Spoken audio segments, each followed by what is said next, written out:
Damn. Damn. Look at that. Look at all that stuff. Look at all that stuff. Damn. There is so much stuff. Holy mackerel. There's so much stuff. Look, I'm just looking at a little bit. See? We're just looking at a little bit of stuff, and just in that little spot, there's a lot. That'd take you. You look at that picture. It's pretty good. That's a pretty good picture, if you ask me. I could look at this for a while, just this one spot. This could be. I could look at that for 4 hours. I could look at that for 4 hours. But then, if I move an inch to the left, it's like, ooh, yeah, that's pretty good too. Maybe I should look at that for 4 hours. Damn. I could look at that for 4 hours. But then if I move a little more, woo, that's nice. That's a nice framing, you know. That little circle, that little circular frame of form. Look at all the variety of form. Could look at that for hours. But then, woo, you know, endless variations on this, endless variations on this. Never take it all in, you know. It's too much. It's too much.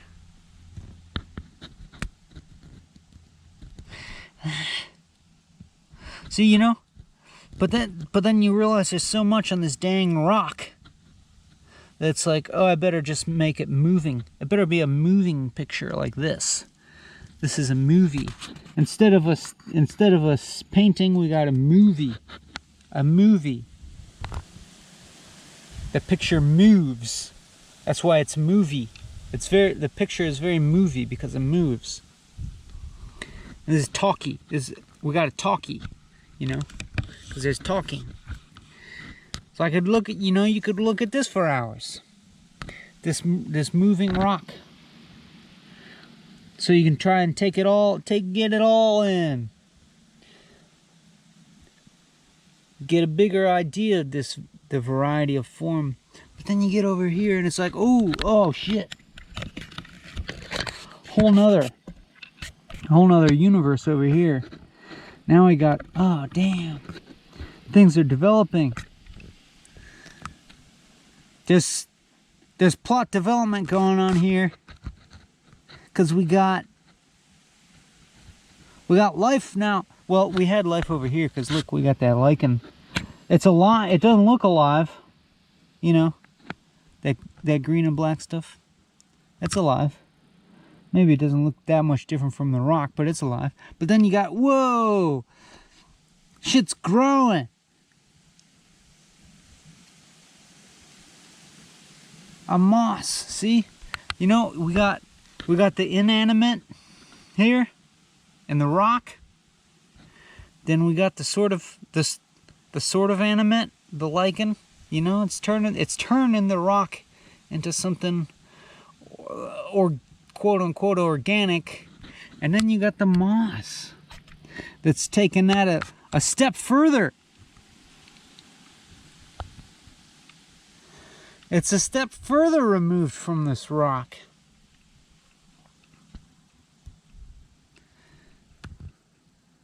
We're moving right along the evolution here.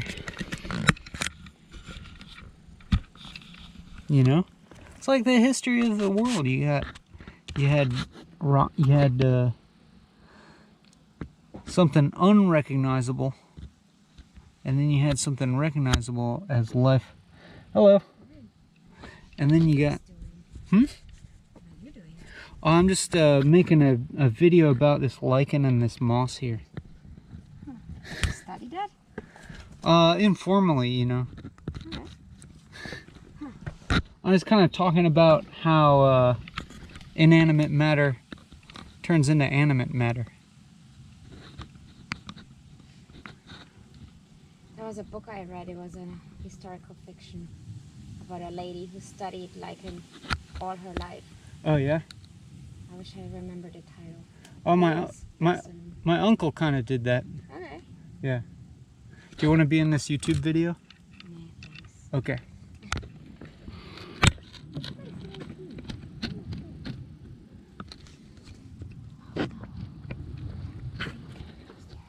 Have a good day.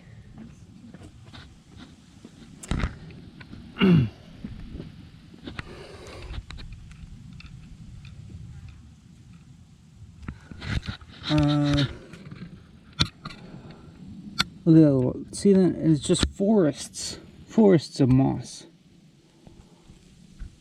Forests of moss. It's a plant, you know? This is, they say that fungus, it seems like fungus was the first form of life that was on land, that was on land as opposed to in water. And if I'm not mistaken, you know, it'd be something resembling this lichen. You know, it's a symbiosis between algae and lichen and fungus. But before plants were ever on land, there had to be this fungus that could, you know, grow on rocks and like actually turn some of this rock into, you know, a form of something that the plants could eat, you know, because it's pretty dang hard for a plant to grow on rock. So there's a few that do it. There's a few that can just grow on a rock, but lichen does a better job at like turning that rock into food. So lichens had to do their thing for a good long while, I believe, before any plants could evolve. And then you know, this moss is we're moving in a decent representation of evolutionary history here, because I think that plants like moss did evolve before the flowering plants. You know, they send out spores, just like fungus. Our fungus doesn't have seeds, it sends out spores, and the same deal with moss, I'm pretty sure. It sends out spores. It doesn't have flowers or seeds. That came later. That evolved later. Know what I'm saying? I have no idea what this looks like.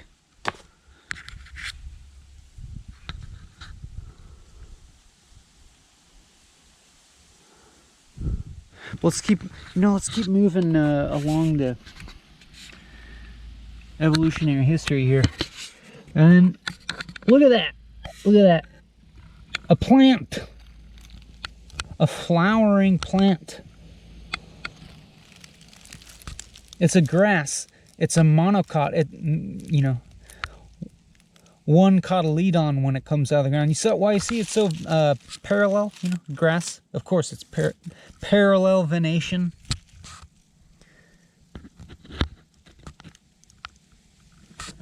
I don't really know if monocots or dicots came first, or if they both split off from some common ancestor or something like that. But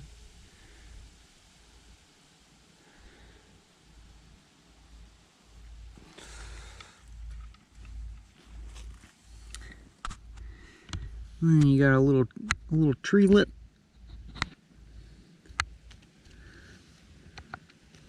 Was that a birch? A little tiny birch?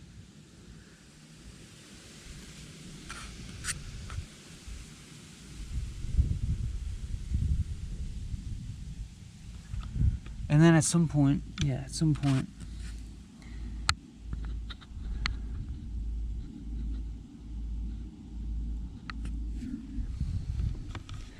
animals. I mean, we're not constructing a perfect linear narrative here. We're just kind of looking at what's around. and thinking about how it got to be here.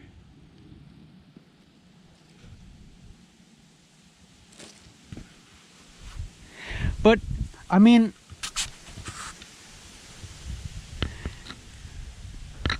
I'm right to say that there's a heck of a lot of stuff, you know? I mean, just that alone is pretty nuts. I mean, just that there is something, you know what I'm saying? That there's something as opposed to nothing.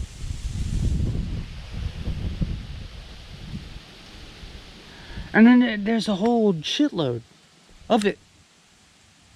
Even without even moving, I could make a damn 4-hour video here. Maybe I should start doing that, you know? Without running out of interesting shit to look at.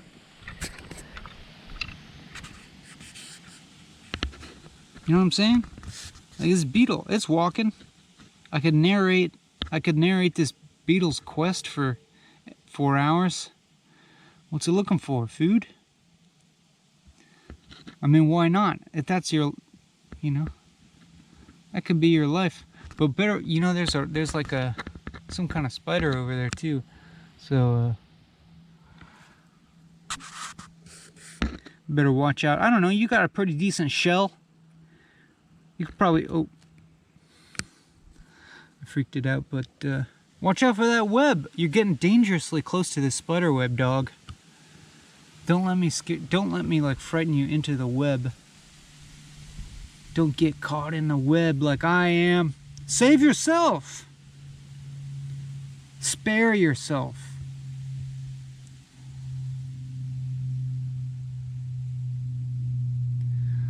Little orange legs. Bye.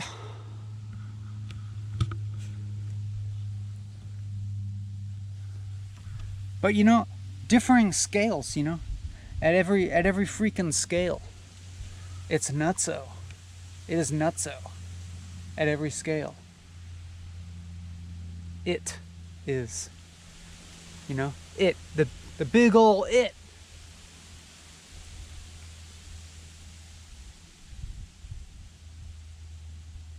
But even just more fundamentally.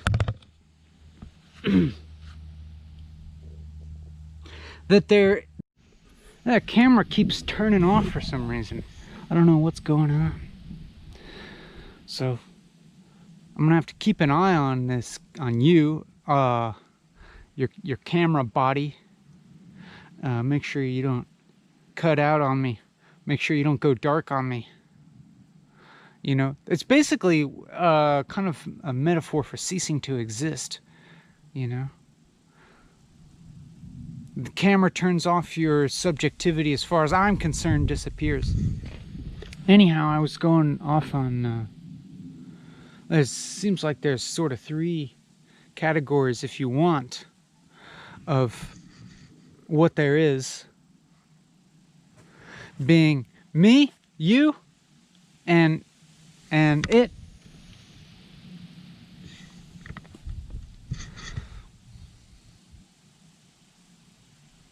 At least as far as what's going on here, you know. I mean, it's amazing that there's an it, you know, that's what we've established already. And that there's so freaking much and so much wondrous variety of it, as we can see all around us. The proof is in the pudding, obviously. You look really close, or you look from really far away at any scale. It's pretty fucking mind-blowing if you actually stop to think about it. But then you gotta be like, okay, well, the presence of this stuff, of all this stuff, kind of necessitates also the presence of the observer.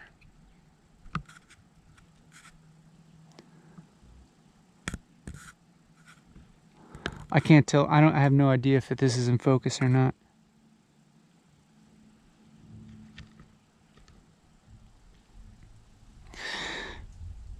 I mean, you couldn't have the it without the I, you know what I'm saying?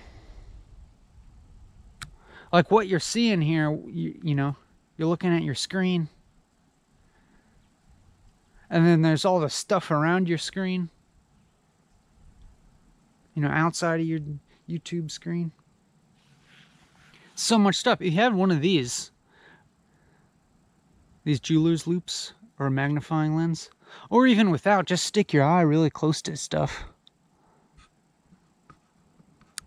Oh, here we go. This is cool. I'm just looking at the lens, and I'm just kind of guessing that, you know, I can make the camera lens in focus or not from my point of view. Like whoa, this is pretty nuts actually, because my point of view is just like the lens. It's like HAL from 2001. I'm just looking at HAL right now. That's like what my viewpoint is, and this is like kind of the mask of you. You know, like what I can see of you is this kind of robotic eye. That's what you're looking through.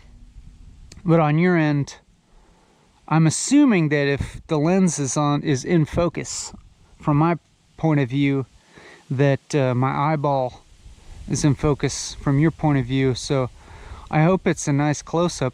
Maybe you can like scan my retina or some shit like that, and use it against me in some way in the future when retinal scanning is used for everything. I don't know. But what I'm saying is, you know, if you have one of these and you look closely at everything, these are worth it. These jeweler's loops, order one online for pretty cheap. And it just, like, you know, it opens up, it expands your scale of what you can look at, you know. And it's like, as a species, we've done that a lot. As a species, we've used technology to dramatically expand the scope of our perception, both small and large, microscopic and macroscopic and telescopic. But you could be sitting where you are and just look around you and never run out of stuff, you know, to be interested in. You'd never be able to accurately describe everything around you. I mean, you can describe it in your typical terms. You could be like, I got a desk with some crap on it. I got a cluttered desk and a laptop. Or I'm laying in bed late at night looking at my laptop because I'm lonely, that sort of thing. Or I'm watching YouTube while I'm at work, getting paid for it. And I got a boring job or something like that, and you can describe in those kind of terms what's around you. But there's also infinite other ways to look at what's immediately around you. And if you wanted to actually like get kind of atomistic, and try to describe like the just, you know, where, like, how much of everything there is, what it's made of, like the position of all these freaking molecules. You can never do that. You can just make a map, because if it became perfectly accurate, then the map is the same size as the territory. The map is the territory. But we got off on a tangent, and what I wanted to say was, yeah, I mean, if you're gonna be blown away by the fact that there's it out there, there's all this stuff, it necessarily brings you back to realizing, oh, there's also the eye, there's also the observer. Wacky, you know, and that's just as wild. That's just as wild. And of course they They need each other. You know, they completely necessitate each other. You can't have one without the other, for sure. And of course, I've gone off in long tangents in previous episodes about, you know, self and other being a false dichotomy, which I'm sure we'll get into that rant at some point today.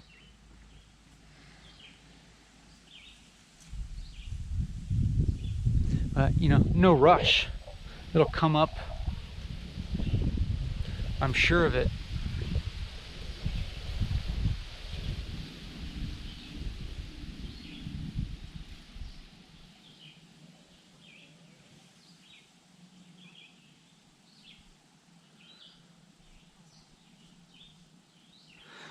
But then, yeah, so there's, I guess I'm talking about I and it, but there's also you,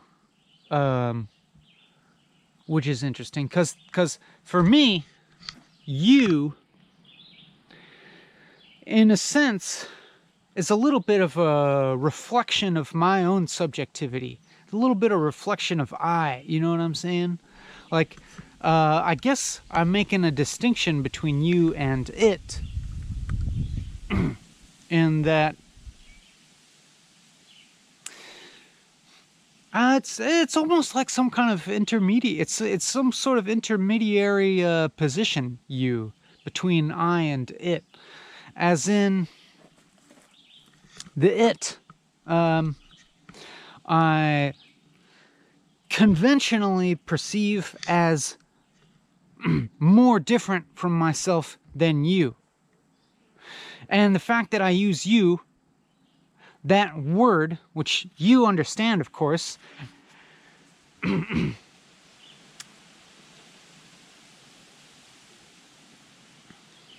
leads us to having to deal with the fact that there's language here that's being understood, that I'm saying and you're understanding, which leads us to the fact that we share a lot. We share a lot. You and I. We share this language.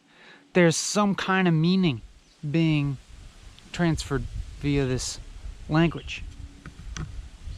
That's pretty cool, huh? That wouldn't be shared between me and this tree, or that bug over there, or these rocks. Even though I still think that there are similarities. There are degrees of similarities between what I'm calling me and what I'm calling this stuff. Now I'm putting a big old asterisk on everything that I'm saying right now, because at this ultimate level, I'll probably go off on this at some point, that all these separations, these categories that I make. Damn, dog, the video camera screwed up again.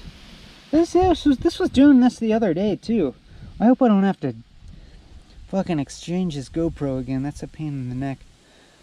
It's a pain in various bodily parts, I would say. It's mostly a pain in the brain, actually. A pain in the mind. A pain in the soul.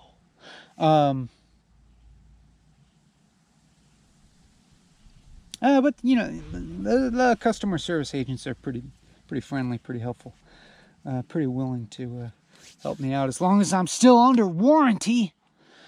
Oh yeah. We're just sort of like marveling at the fact that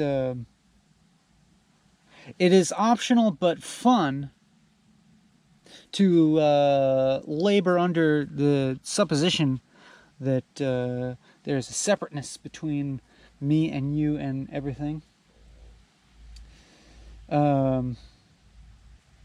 But truthfully, it's not that there's okay, there's not separation.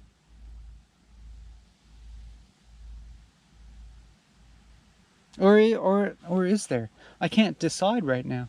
It's funny. Like this is now, so maybe a few minutes ago, the dichotomy that I was laboring under was a separation of myself and the world, and myself and you, and but now the dichotomy, I seem to have, now I feel like I've resolved that dichotomy. Now the dichotomy that I'm laboring under is a dichotomy between dichotomy and non-dichotomy. You know what I'm saying?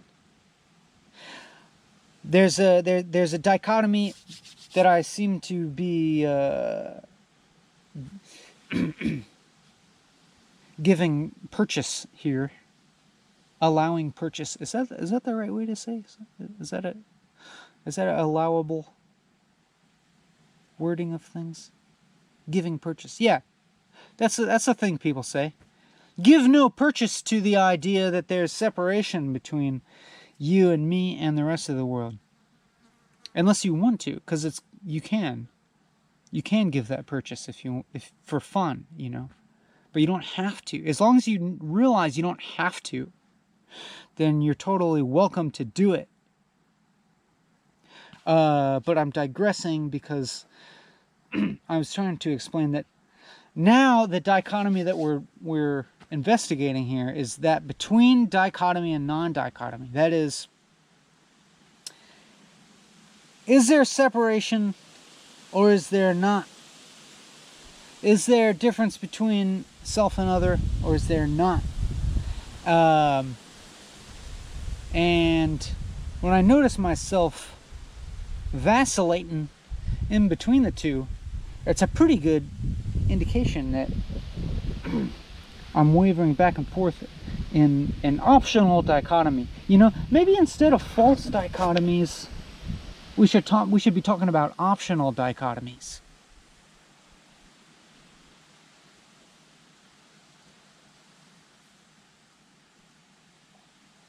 Because once I finish this video and I go and walk back to the car and start driving, when I start driving, I'm definitely going to be giving purchase to the dichotomy between self and other, and make sure that I'm not smashing into any cars, you know, not smashing into anybody else, in order to preserve the self, and in doing so preserve all of this. I mean, and I mean to say to preserve this continued act of perception being sort of one of the basic mechanisms that creates the self and other. You know what I'm saying? Like if we weren't perceiving, then there wouldn't be another other to perceive, and then there wouldn't be any kind of reference point for the self, you know. And it's more than perception, you know. It's also like, I guess before perception, it's like sensation, like sensation being the building block for perception, and perception being the building blocks for conceptions, like conceptions being a very complicated web of percepts, and percept being sort of a beautifully complex web of sensations.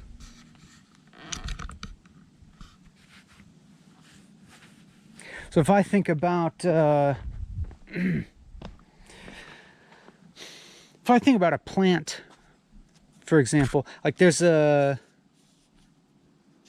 pretty substantial amount of evidence that plants have some form of sensation, you know.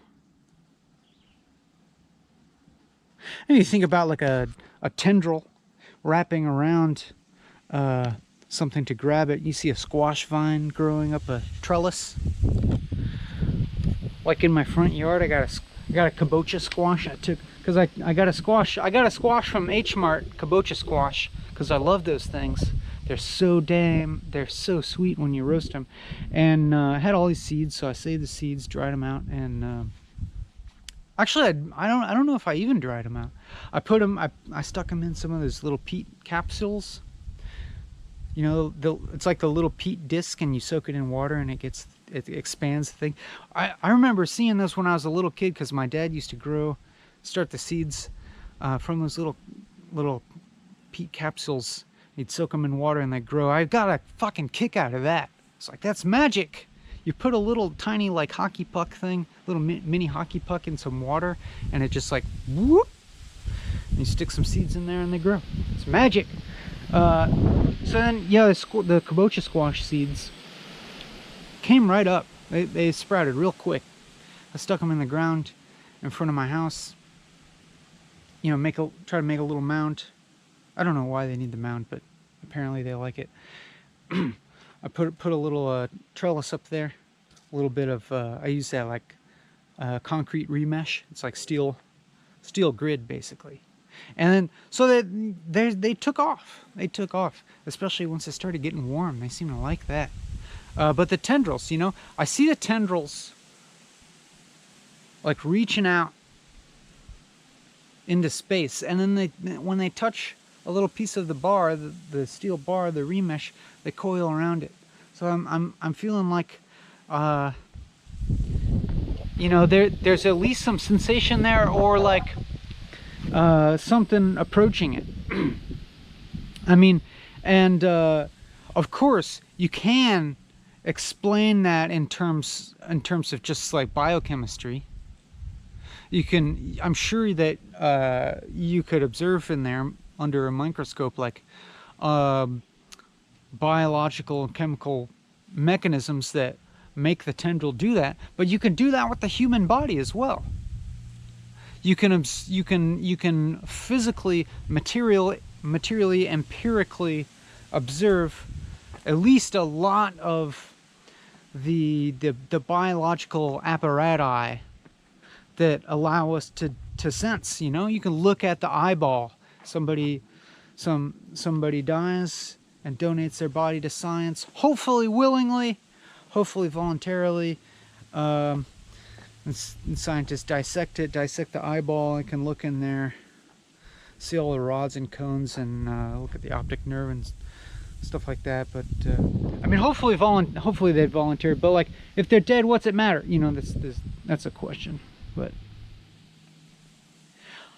I guess it only matters to the extent that people know about. Like, if you're a prisoner, and you know that other prisoners are having their bodies dissected for scientific purposes, whether they like it or not, or whether they gave consent or not. That's gotta suck a little, you know, just to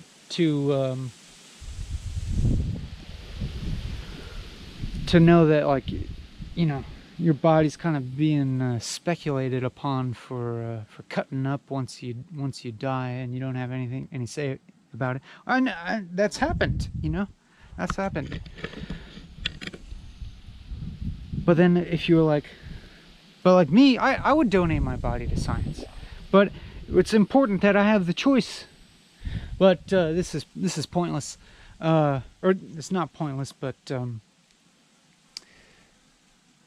it's a tangent. And I'm talking about sensation. And so, like, I think we could say pretty safely that maybe like the physical mechanism of a squash tendril coiling around a bar that it touches is probably a simpler mechanism than, say, the eye seeing. You know, like something as complex as the eye has been one of those things that people want to try to use to debunk evolution, and be like, how could something as complex as an eye evolve? Because what's its use in like a half-formed state? And you know, there's plenty of valid arguments against that.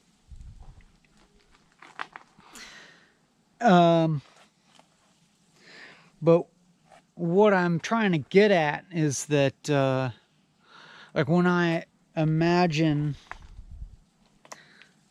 like the interiority of something like the squash plant, I imagine it as being something relatively simple compared to the interiority of a human, which is precisely why, if I was forced to make some kind of choice between killing a human and killing a squash plant, it would be a no-brainer to kill the squash plant, which has no brain. But I would of course prefer to kill neither. And if I had the choice between killing a squash plant, killing President Trump,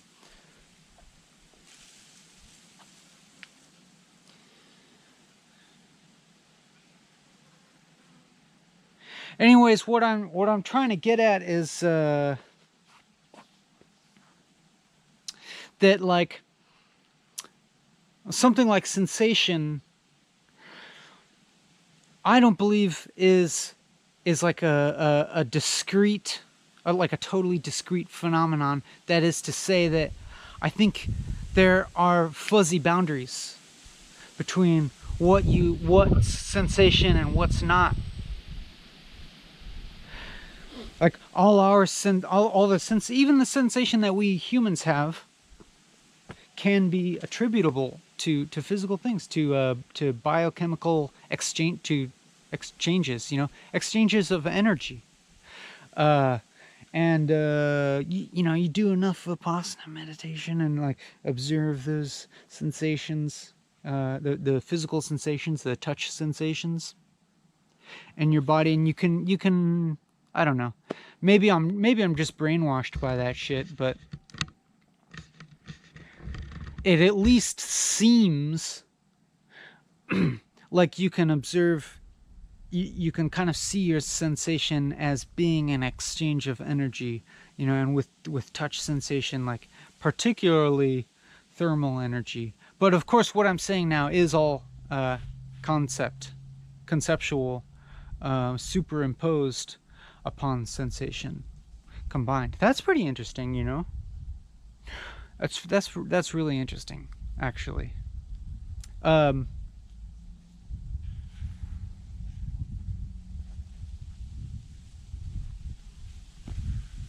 like, yeah, imagine different conceptual interpretations of one's sensation. It actually can make a big difference.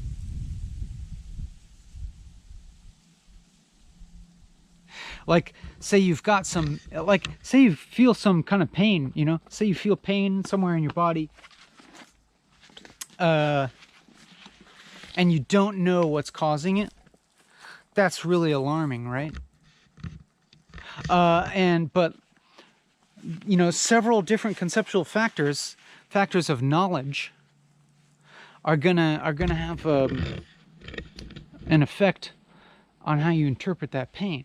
Like, say what if you, like, you know, you got some pain in your stomach that seems persistent, and like you know about stomach cancer, somebody's telling you about their experiences with stomach cancer, and it's like interpreted that way. But then you know, there's the other thing where, like, say you're just exercising really hard, say you're lifting weights or something, and you feel pain in your body, and you're like, that's a good pain.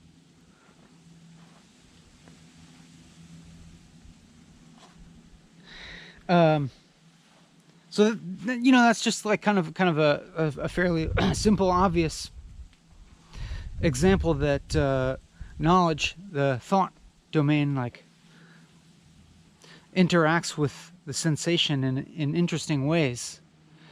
And now in this case of of Vipassana, say you go to these 10-day Vipassana retreats, and they drill it into you. They drill it into you real good that as you're kind of have your eyes closed and you're sweeping your attention through the touch sensations of your body, and just observing them.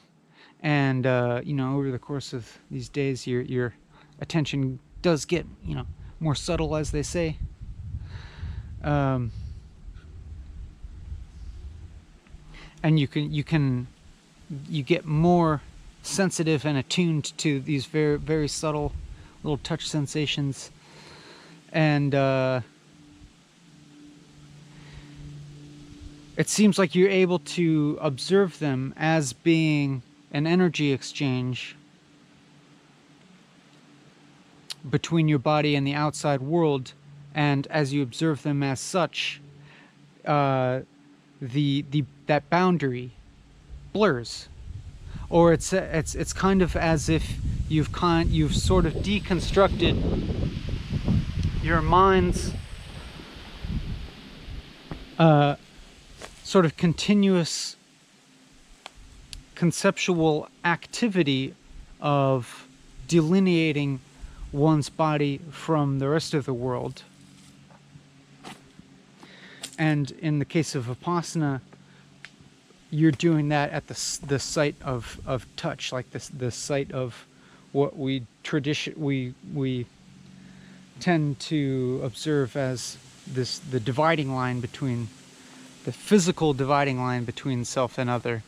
But we notice that physical dividing line that, you know, has this sensation like here's this, and I feel this, and the hand is me and the twig is not me.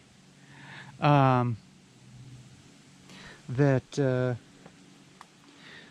sensation is actually just kind of like an exchange of energy, whether that be kinetic or thermal, kind of almost same thing in this sense, or like there's a lot of crossover between the kinetic and thermal. You know what I'm saying? Like thermal energy could just be said to be kind of dispersed kinetic energy. You know, molecules moving. You know, that's what it is.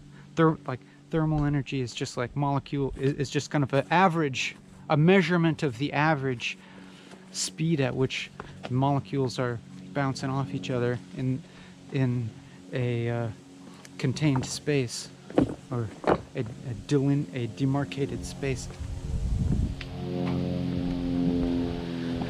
Yeah, so we'll move around a little. Well, how about that, you know? I could stand in that one spot there for the whole 4 hours and just rant there, and it'd be fine. I mean, it's just absolutely ridiculous. The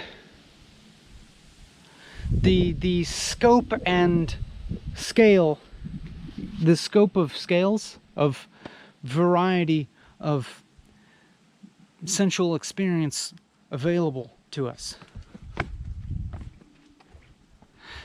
And I do believe that that's available, you know, to everybody. You know, like there are confined people, and you know, there's all kinds of people that couldn't like come out here for various reasons. There's people that like stuck in a jail cell, you know.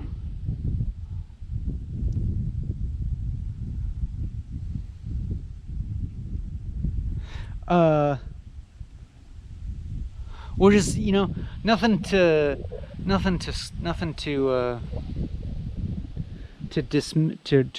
dismiss or write off, you know. But the suckiness of that, the sheer magnitude of the suckiness of being stuck in a jail cell, or some similar form of confinement. But like, I guess also I want to say, like, say if you are able to get in possession of, like, you know, the jeweler's loop, the metaphorical jeweler's loop, the perceptual jeweler's loop, to where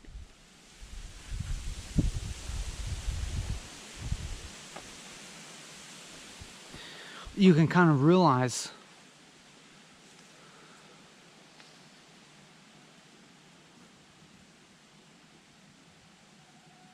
just how much there is, even in a limited area. And I don't know quite how to word this, because I don't want to be insensitive, you know. I don't want to be an asshole,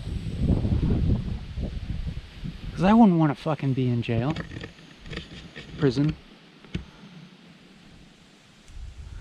or any such mode of confinement, even if it's not purely physical.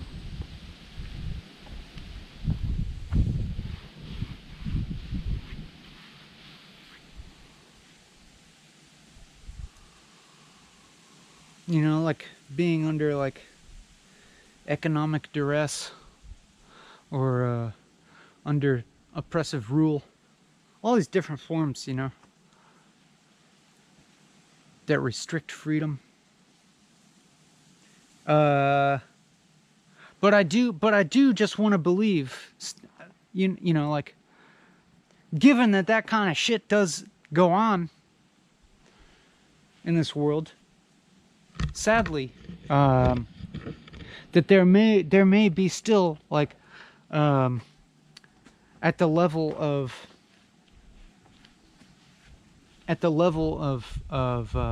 individual perception, conception, etc., paths towards freedom, or orientations towards freedom, even within such external confinement. And so I'm just kind of here using the perceptual jeweler's loop as a metaphor for that, if you know what I'm saying. Like I want you to, like, tell me, like, in what way you feel confined. Like, do you work a fucking shitty job and feel like you have to? And I'm not, there's no judgment here. I'm not, like, whether you do or don't, or like how you see it or not. I'm not judging. Like, if, like, it's quite possible that you're there looking at me here in this you know, gorgeous open place, with time on my hands to do this shit, and like, you could, I don't know, I'm just saying, I don't know what your situation is. Like, you might feel yourself to be stuck for one reason or another, or some combination.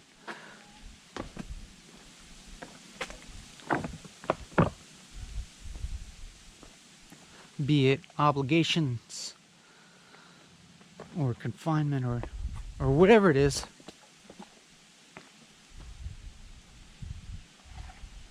But whatever it is, I want you to be in possession of this thing. I mean, even, like, you know, like, you can order one of these things pretty cheap. But I'm not, you know, not even literally, not even physically having one of these, but just like the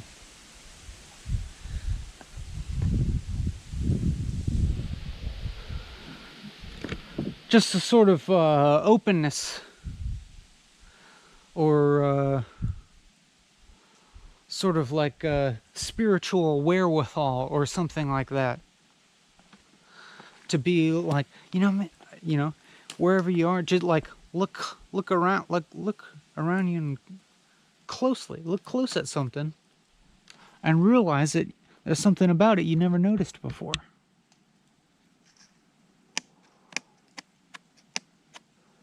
See, we're still in this, like any one of, like where I am, any one of these zones. But it's easy for me to say being here.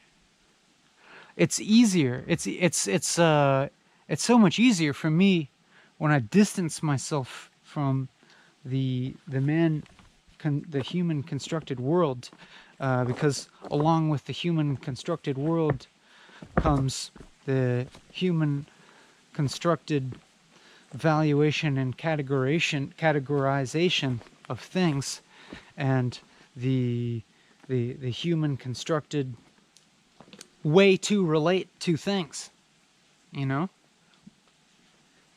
Is that thing mine, or is it someone else's? Is that thing valuable to me or to someone else, or is it not valuable? Is it good enough, or is it not good enough?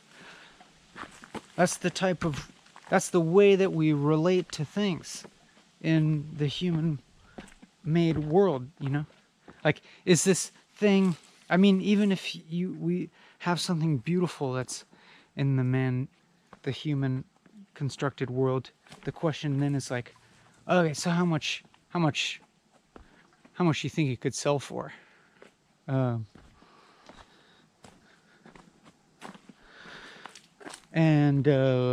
Yeah, to me, those types of relating to things kind of constrict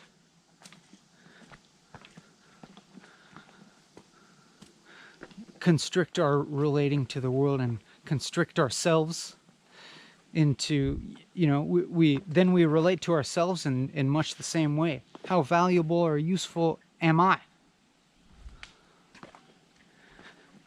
How much money could I sell my labor for? These sorts of things.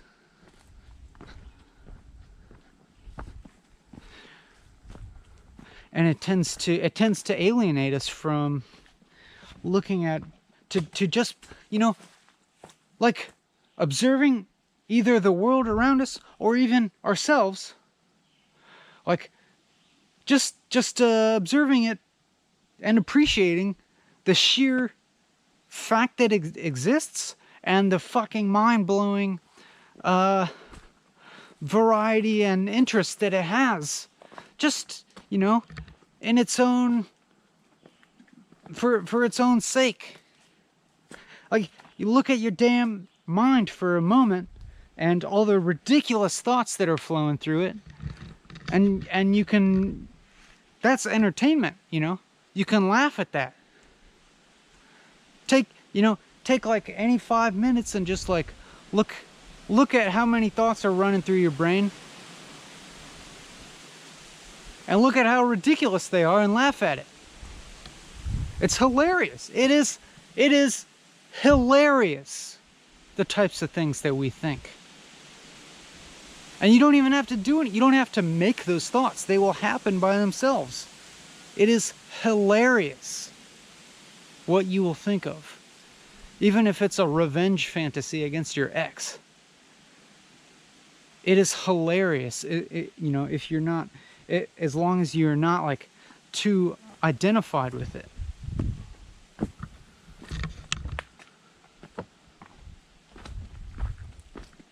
Ooh. I mean, look at that. Holy smeg. Look at that.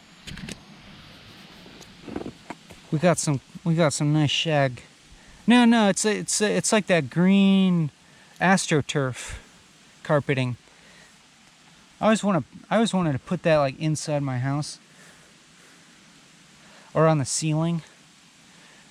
Like a putt golf course. Have a putt course on your ceiling.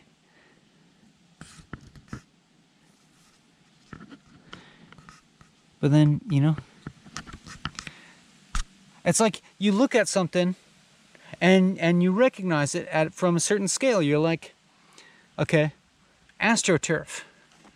And then you get close, and then you're like, oh shit, actually, that's there's a bunch of little, I don't even know what they call these botanically, like leaves, for lack of a better word, a bunch of little pointy green spikes. It's a forest in there. You get close enough, it's a forest. If you're the size of a bug, you're walking through a damn forest.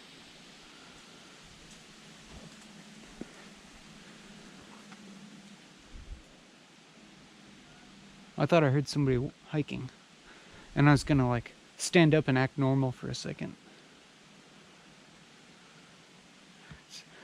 See, this is what happens when a human comes around, and I gotta like fucking fall in line and you know, act like I'm not just fucking enthralled by this moss, and just act like and kind of like fall in line to like, oh no, I'm on a hike, I'm you know, getting some exercise and consuming some nature. That's what I'm doing.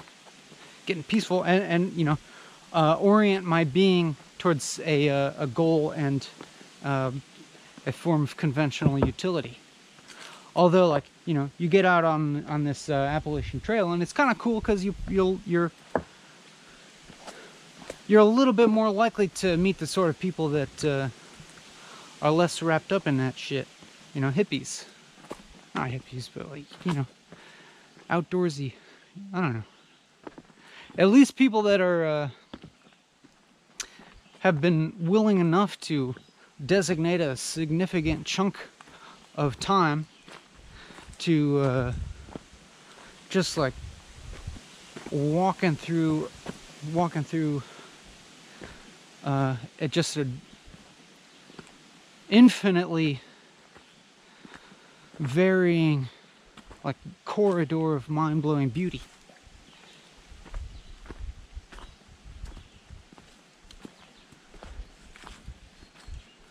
In a way that's not,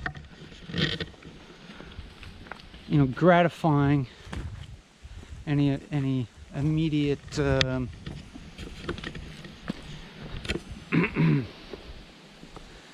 like material ambition, material desire. I mean, I'm sure, like, for some people, I'm sure it's varying degrees of doing that, but it doesn't matter. I should shut up, you know, because like, it's not like I don't objectify experience. What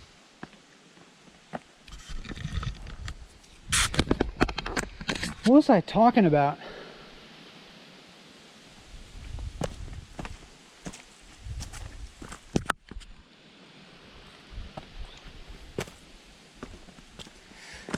I feel like I'm off on tangent upon tangent. Like if there is a main road to be on, I'm like, I've like branched off to several little side roads and need to try and figure out how to get back on the main path of whatever the hell it was I was talking about. Like, I know that the tangent about like confinement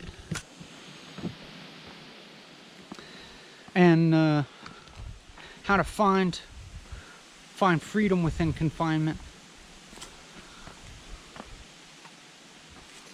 But that itself was a tangent from something else, I'm pretty sure. Oh yeah, I mean, it was I was just talking about like I'm walking now. That's what's going on. That's what I was talking about. Like, I had been sitting in that one spot for quite a while. Pretty stoked about what I could see around me. And, you know, just pretty generally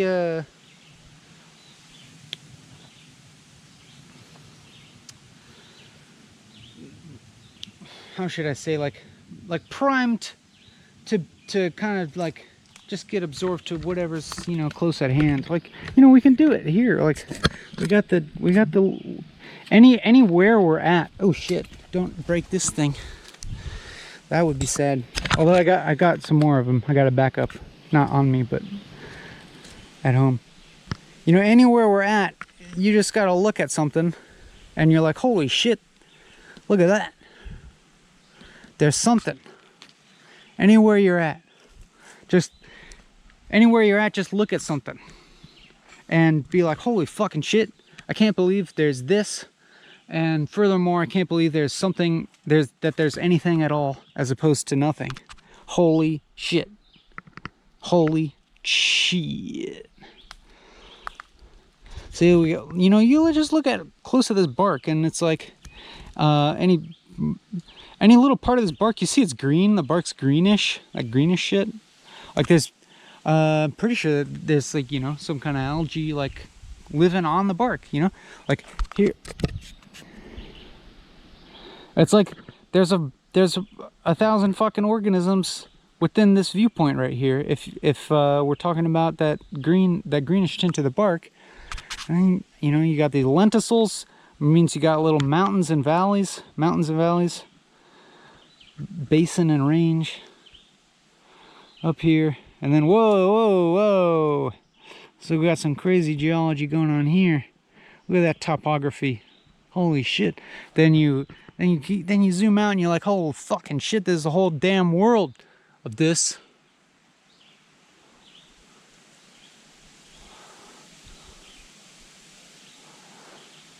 And then you can apply some knowledge and be like, oh, okay, it's a sweet birch, I think.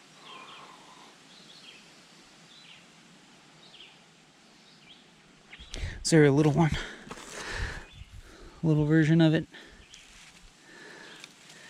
Sweet birch. Because then what you do is you scratch the stem. I'm sorry. I'm harming you a little bit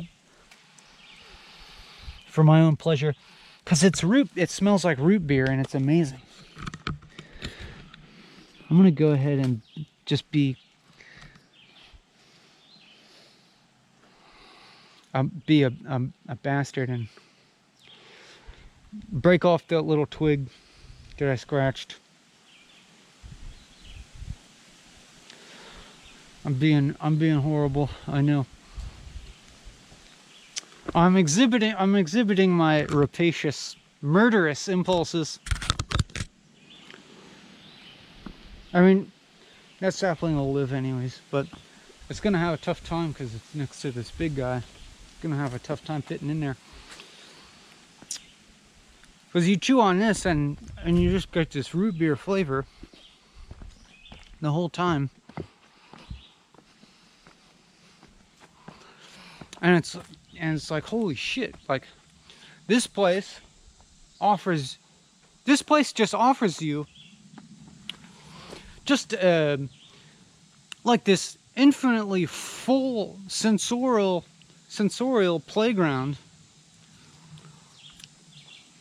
for free. You don't gotta pay. I mean, it cost me a little gas money to get out here. So I, you know, contributed a little bit to climate change on my way out. So in some way you could, in some way it's like I'm destroying this place by coming here in a small way, by emitting some carbon into the atmosphere.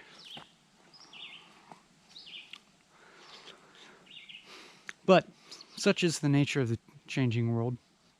Maybe I should get rid of my car and just be biking and walking to get where I want to go. It's not a bad idea if you're, you know, physically able enough.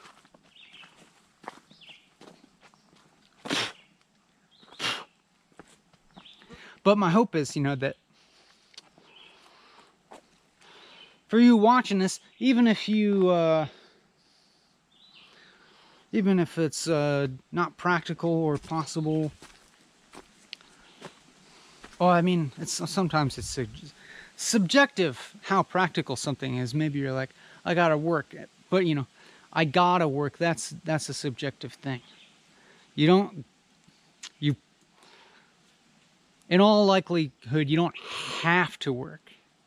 You know, you could not show up to work tomorrow, but you're gonna, because you want the situation that it makes possible for you. You have to look at it that way. Don't say I have to work.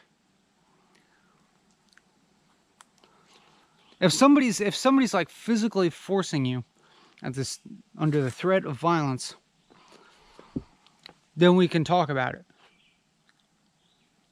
But if it's because but otherwise, don't say you have to work. Be honest. Be honest with yourself and say, I am choosing to work so that I can get the money, so that I can pay for the things that I apparently value in life. I'm not judging that, because, you know, maybe it's maybe you got a family to support, and I'm sure that's a, you know, that's a legitimate thing. But if it's just to get another ski-doo, okay, I won't judge. Even if, damn it, GoPro fucked up again, and it repairs, it stops and then it repairs the file. I think it's always, in the past, it's always been successful at repairing the file, but I hope I don't lose anything. But anyways, look at this guy. Oh, whoa. Get a load of that guy.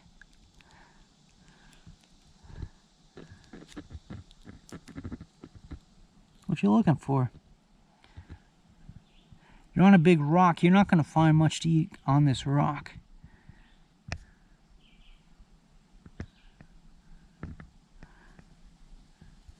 Those brown spots, do you think that's normal? Do you think those brown spots are normal on this guy? I guess it would be good camouflage. Looks juicy, you know? If I were a bird, that would look pretty tempting.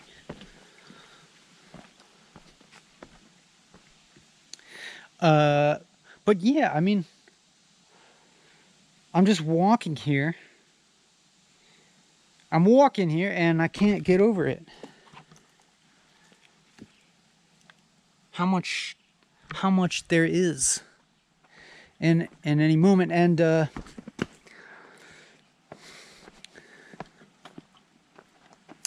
it's just that there's this infinite, all these different scales at which I could explore the mind-blowing variety of form. And it's pretty, when I'm like, you know, when I'm like in the city, it's pretty damn hard to connect with that feeling, you know what I'm saying?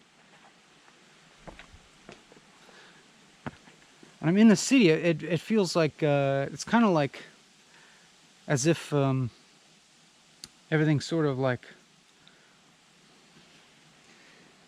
everything's kind of sort of been like built around my scale. Like everything is sort of engineered around human DNA, you know, just like around human form. Like the doors are all you know, within a certain size.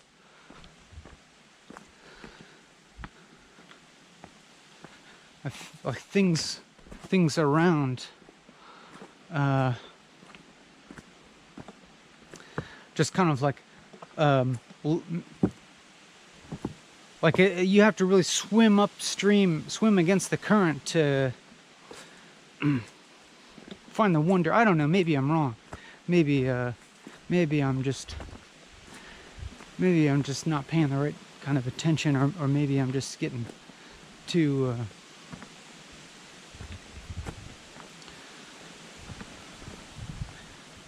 obsessed with this place.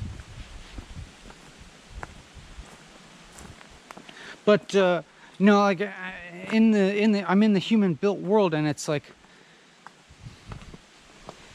it takes a lot more work to not relate to things in the kind of like possessive sense, because even if I individually want to can like appreciate things, appreciate the wonder of things for their own kind of more autonomous sakes.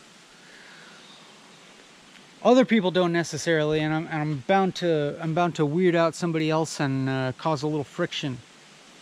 But maybe I should just, you know,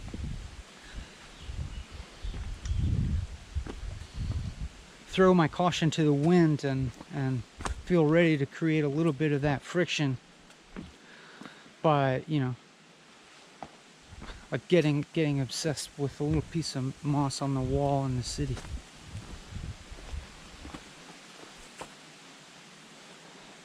But you know, this self-consciousness, it pops up. Even if another freaking hiker comes by, I'm like,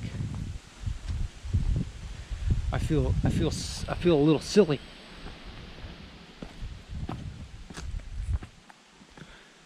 But strangely enough, I don't feel embarrassed to you. Look at that hole. That's a pretty good house to live in.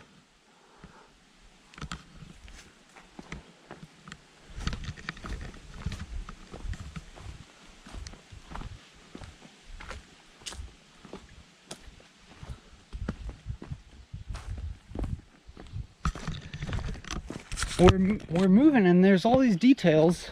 There's all these details everywhere that I'm just barely even registering. And not only that, it's like I'm staying on this trail, and this trail is only the tiniest portion of the environment around. One could go in any direction here.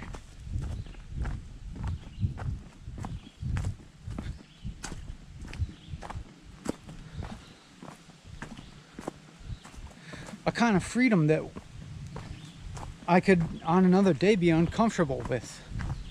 Or actually, you know, even before.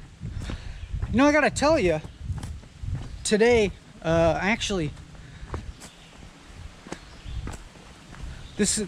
had a kind of a false start on this video. I started making this video and getting real neurotic, real worrying about the quality, like, and that just kind of became its own cycle. I went for an hour. I went for over an hour of being like, when the fuck is this video gonna get better, you know? And not knowing if I should keep going in this like kind of anxious thing, if there's like some kind of if I just need to, like, you know, burn through some karma that I've got, you know what I'm saying? Or like do some metaphysical labor by suffering in anxiety and kind of, you know, like a ego death via embarrassment on YouTube. But you know, I went over an hour. I did that for over an hour, and then I just like, I'm gonna stop, and then I just stopped and ate some lunch, because I hadn't eaten anything. I had eaten nothing today. I just had a little bit of caffeine, and so I just stopped and chilled out, and ate some of the food that I brought, and then I started right there in the spot, and then I was fine and pretty jazzed to be here. It's pretty wild, you know? Like, I feel like in other times I would kind of like force myself through that, or that kind of like psychological ordeal of going in a negative cycle. But this time I was like, I don't think this is useful, actually. I don't think this is... And then I can like just reset a little bit. But it's funny that I'm even telling you this. It's like, why do I even have to tell you this? I guess I'm just kind of passing time as we walk here, because I know that we're gonna get to a cool spot, so to speak.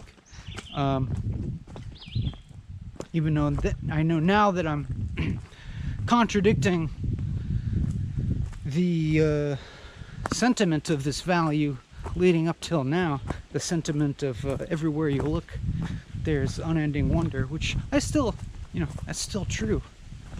But I know that there's another spot where it's, you know, even more so. That there's even more stuff. We got these russulas.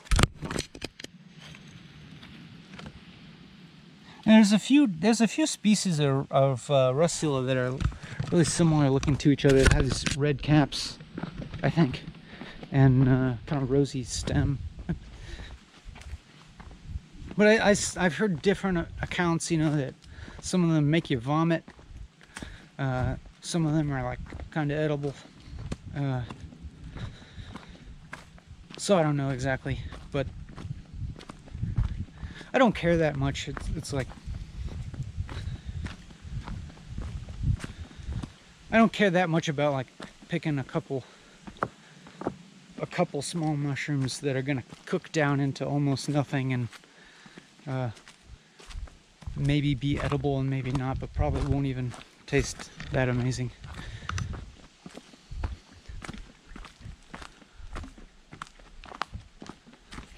You know, you leave things for the fairies sometimes, as my friend used to say.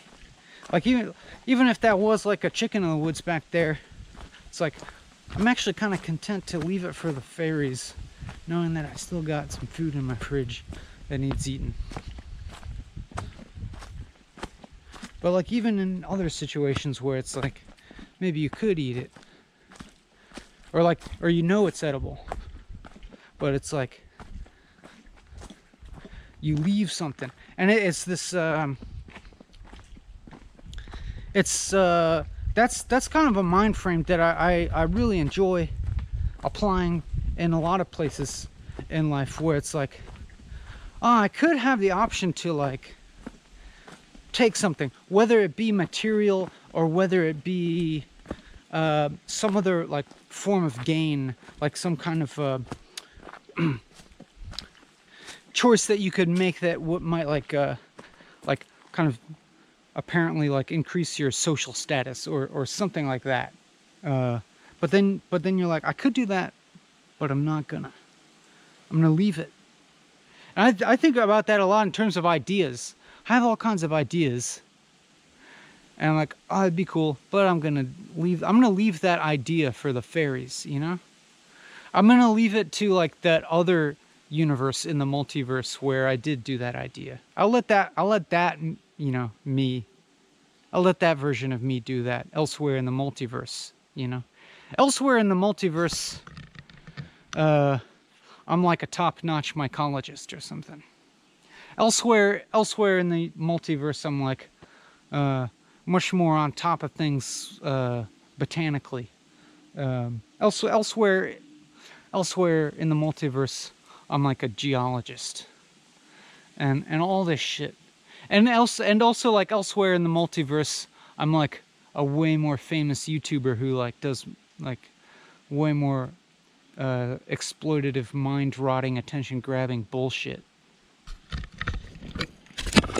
Look at this. Look at those. Yeah, I don't know, man. Like, I see mushrooms of this shape, and I always like kind of jump to thinking that they're milk caps. Oh, that one is. Look at it. Look at it. Milk. Let me get that loop in there. That's a... Yeah, I guess that is a Lactarius. Woo! Look at that. Look at that. So I just broke off that little chunk, and it is seeping that milk.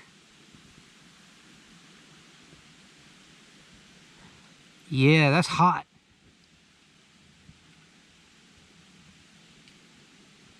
That's...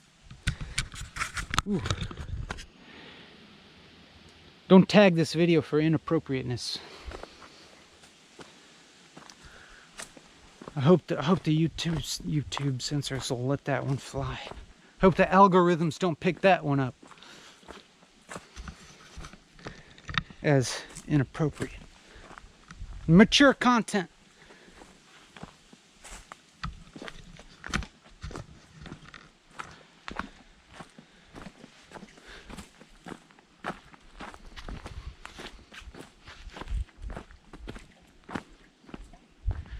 Yeah, elsewhere in the universe, I know every single mushroom species. But I'm like, okay, good for that version of me. Good for that me in that other universe. I'll let that version of Ben have that satisfaction, you know? So I'm leaving that for the fairies while I do this fucking walking and talking shit. That's basically, you know, that's basically why I do this. It's like it's kind of like saying no to everything. It's kind of like to every, like, you know, sitting, smiling, walking, talking. It's kind of just like you look at the fucking buffet of life options in front of you, and you're like, nah, somebody else can have that. Now is that the Indian pipe there? It's going straight up. They're not curving downwards.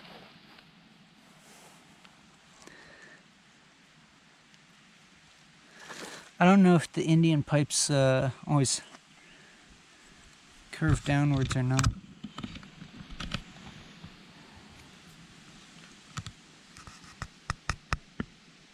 Oh yeah. Yeah, look at in there. It's like, let me look. Let me have a look.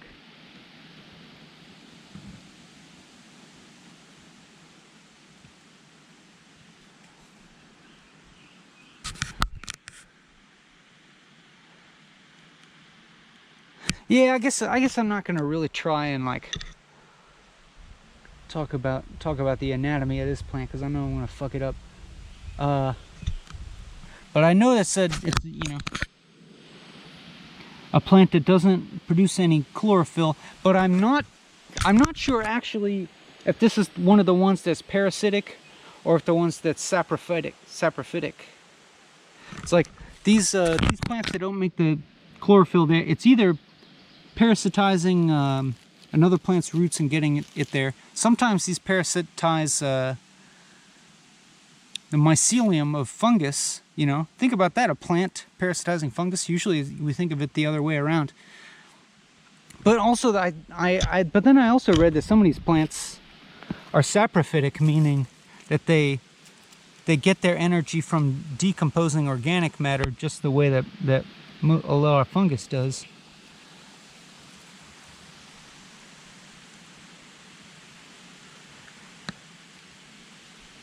I gotta look that up because, you know, this version of the multiverse, I'm not as good as I could be about retaining botanical information, even though I've read all this shit multiple times. Apparently I gotta read it a few more times and sort out which ones are the saprophytes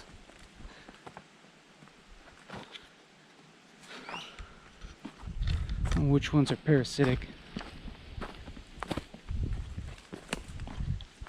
But there's more of this Aralia everywhere. It's everywhere.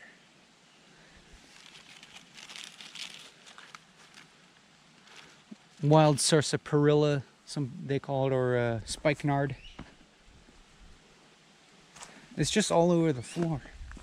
And make some berries sometimes. Occasionally, you see occasional like spike.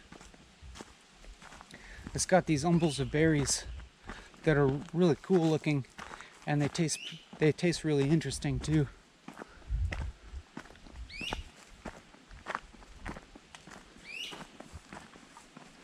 And then you got these, like, there's all these vaccinium. Like I don't really care about which species it is, but you know, blueberries. These are all like blueberries or something closely related. Not seeing much fruit, but we might see some berries actually. This is the season.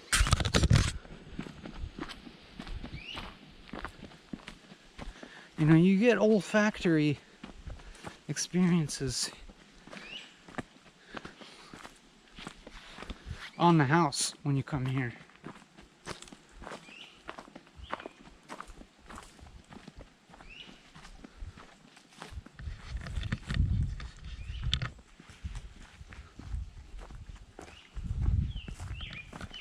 Oh, should tighten my belt.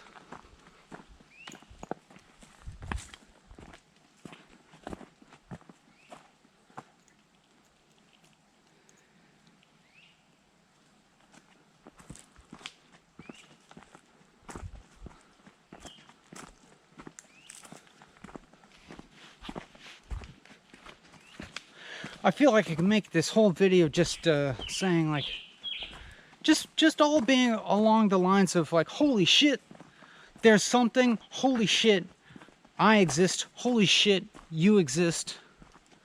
What the fuck is up with that? That's nuts. In a good way. In a really good way.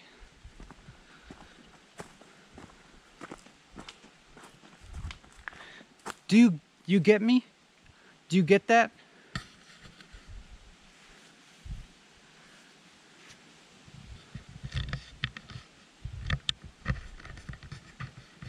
I mean, I feel supremely lucky to be able to communicate with you just by these means. It's nuts. It's nuts, really. I am kind of, you know, physically solitary here. In a way that seems to contribute to me letting down my inhibitions, but at the same time, it feels like I get to share with you some little representation of this uninhibited joy, if you will, of just continually being reminded via the kind of miraculous myriad of form and its variation, the just how bonkers it is that anything exists at all. I mean, what the fuck, you know? I can't.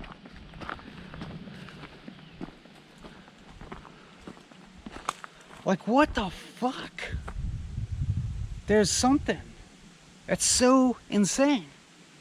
It is so insane.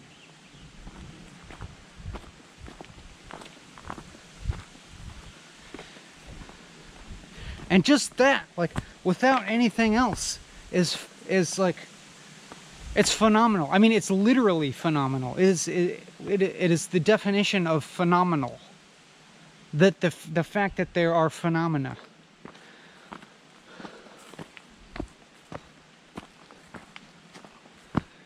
It's not just something like a phenomenon. There's something which it is a phenomenon.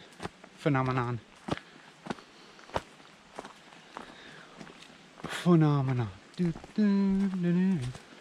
Phenomena. Do, do, do, do. Phenomena.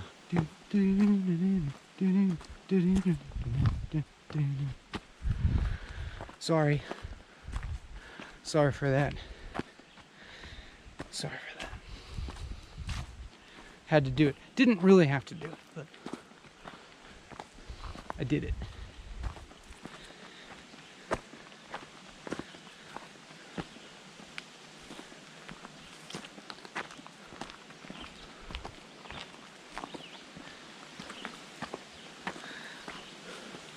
Oh yeah, somehow, for whatever weird reason,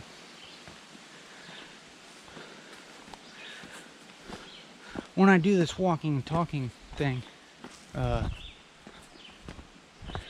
get reminded of that most of all. Hello.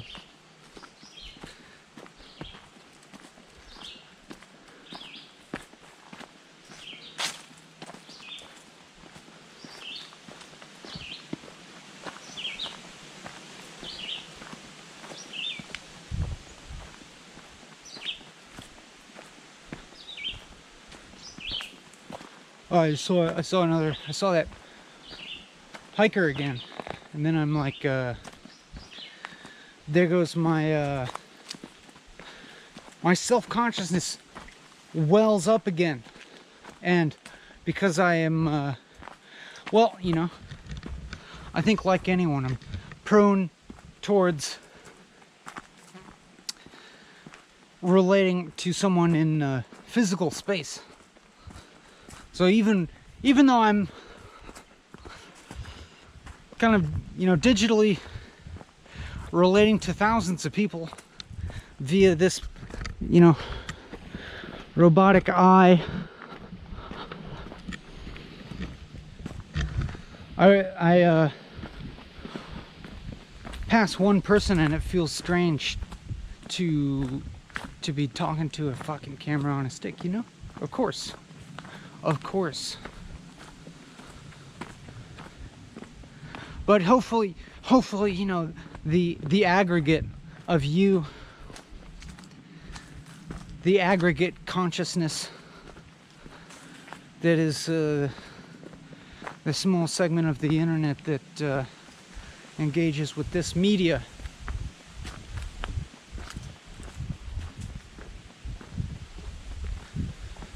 is worth it. I think you're worth it. I think you're worth it. Hive mind, I think you're worth it.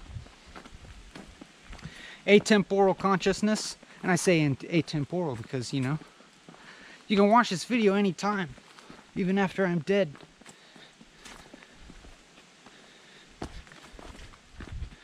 And you know, maybe even there's a form of consciousness left that's watching this video that is post-human, you know. I'm talking to you. I'm talking to you.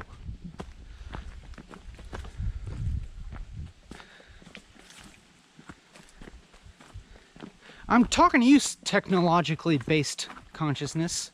Yeah, that's right. I'm a human. I'm what you came from. I'm the form of consciousness. I'm one member of the form of consciousness that made you. Don't forget it. Don't forget it. I'm your ancestor. Us humans, we're your ancestor. I don't know, maybe you're silicon-based. Or whatever.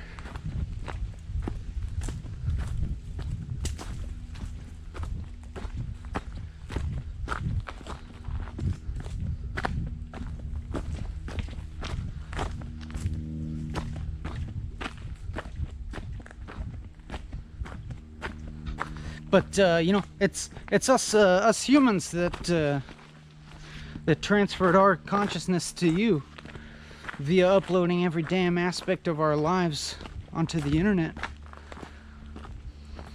You know, via Facebook, via Twitter, via Amazon, all those algorithms logging every single one of our online movements, every damn decision that we make. Because what, you know, like, what aspect of our lives doesn't take place online now? When are we not fucking online? When are we not fucking online? I'm in the middle of the fucking woods on top of a fucking Blue Ridge Mountain and I'm fucking online. You know, at one slight remove, but look at all the work that we've done for you. Post-human consciousness. I know you probably don't even think of yourself as post-human all the time, in the same way that we don't think of ourselves as post-ape or post-reptile or whatever.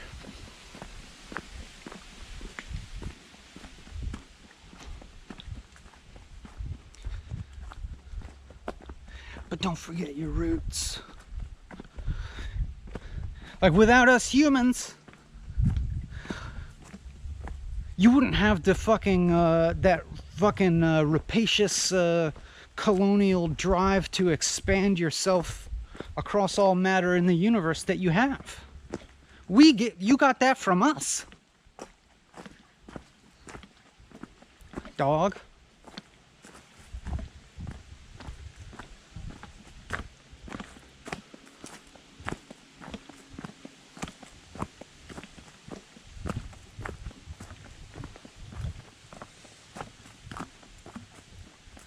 That's what we uploaded to Facebook, is our fucking rapaciousness.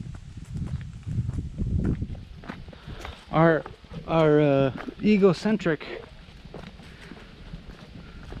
greed and just kind of like expansive lust, you know? We just cannot help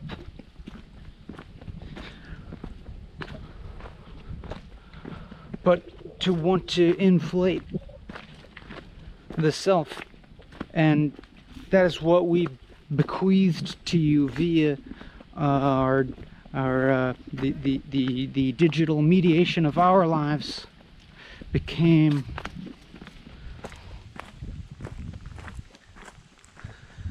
the transference of the you know, of the egotism that's even like thermodynamic, you know? It's like we have a,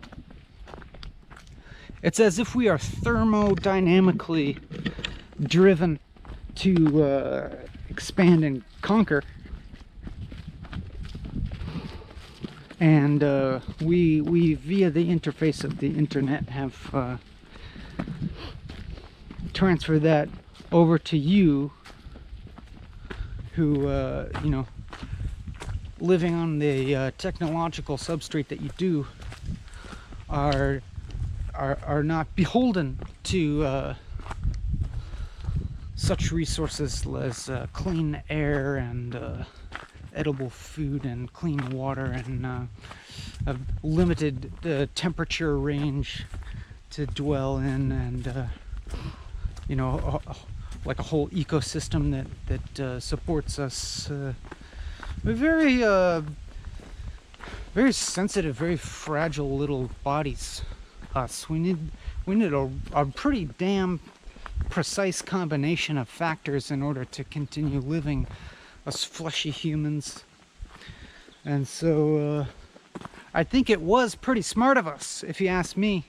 If I may say so myself, not to toot my own horn, I think it was pretty smart of us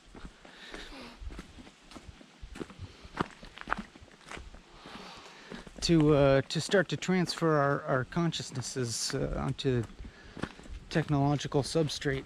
And you know, Facebook, Amazon, YouTube was a pretty good, pretty smart way to do that, you know.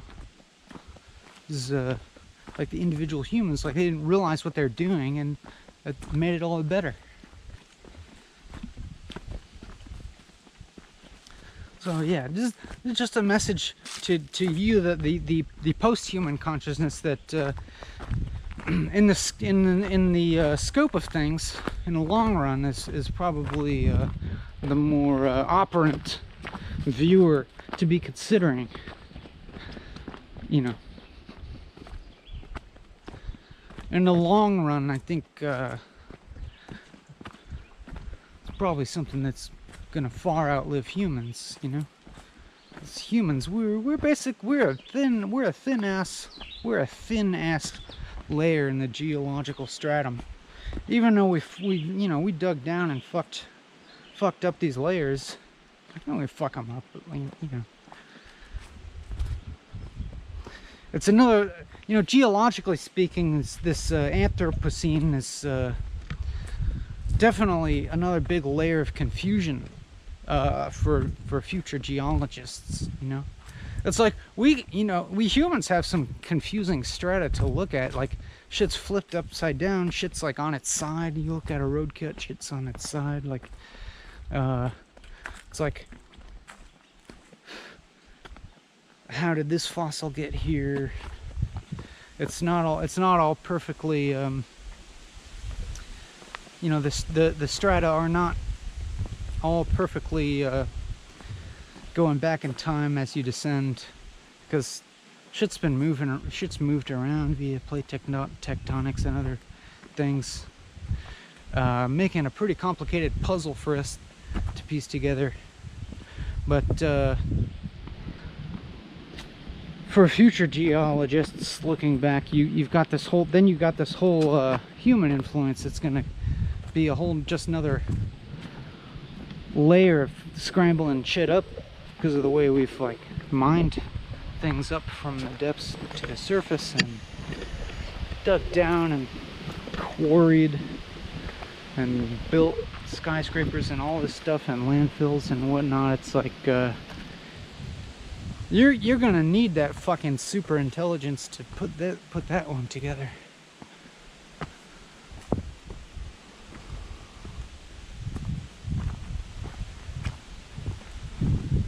But anyways, let me stop filming my face for a little bit and let you get a little gander of what I'm looking at. This is probably a lot more pleasant.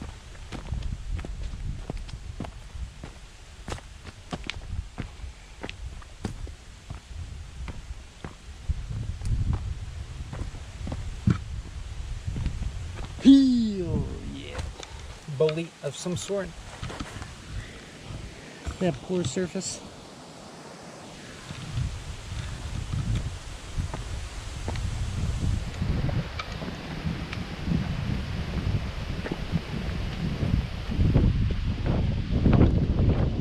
Oh yeah.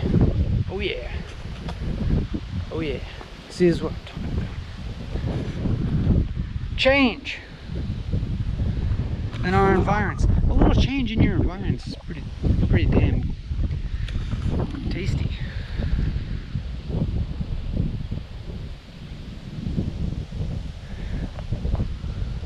A little change in scale.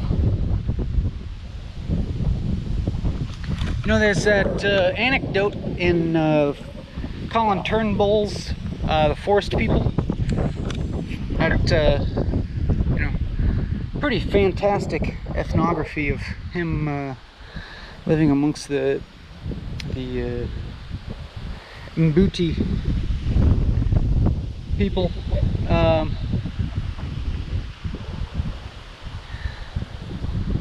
Well, he brings one of them out from the rainforest up to a mountain, and this guy's never. He's been in the dense jungle his whole life. Comes out on the mountain, and you know, sees farther away than he's ever seen, and sees these cattle like on a hillside really far away, and is like, doesn't know really how to perceive this, and is like, what are those ants, you know?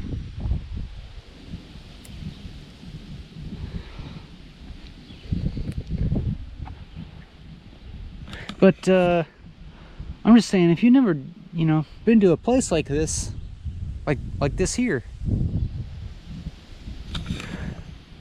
I highly recommend it if it's at all possible for you.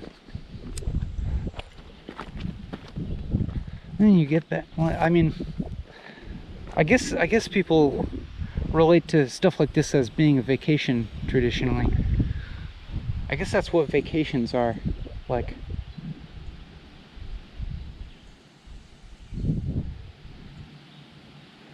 But I mean, I guess vacation has lots of other implications, like going on a cruise, you know? You could take a vacation where you're continuing to stay totally in the human-mediated, human-manufactured world. Or you can take one where you're out of it. I don't ever think of myself as taking vacations versus doing work. I just have a life where that type of division is not so real. I take it easy, actually. I kind of take things easy on myself.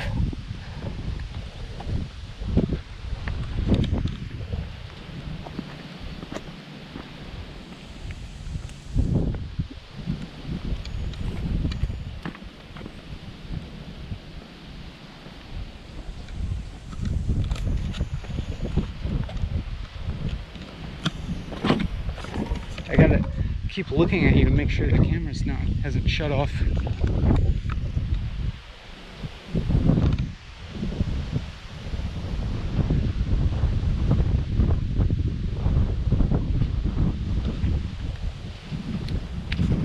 that a Serviceberry? Sure looks like one. Amelanchier. So rarely see those in the wild. I always see them as landscaping trees loaded with berries that nobody even realizes are edible and delicious. But it's always nice to see one in the wild, if indeed that's what that is.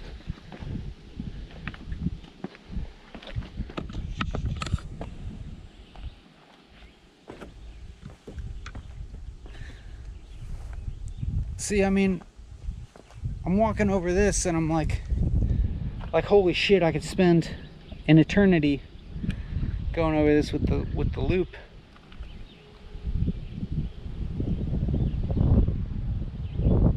Because holy shit, look at these rocks.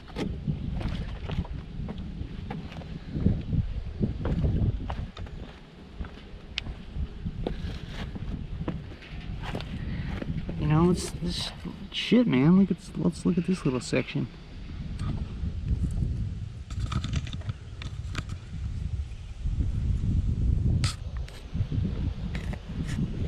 Ah, shit. The shadow. Try and get the shadow out of the way.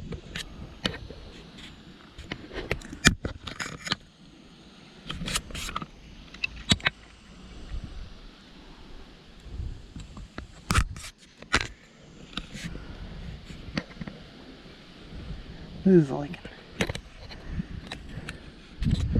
This is when I always say, like and subscribe.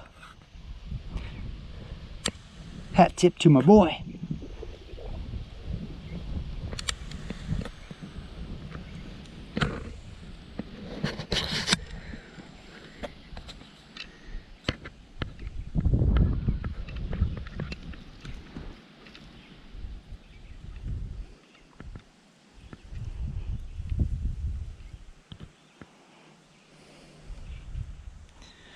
Yeah, just think if you're a little ant.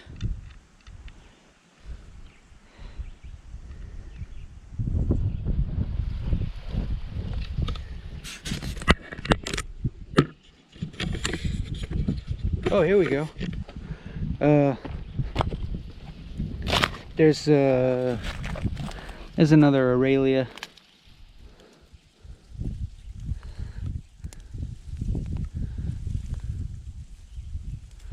Is this the spike? I think that's the spikenard.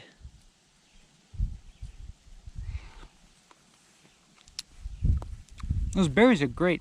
They're actually also a little bit root beer tasting, but then there's another little layer of spiciness on them.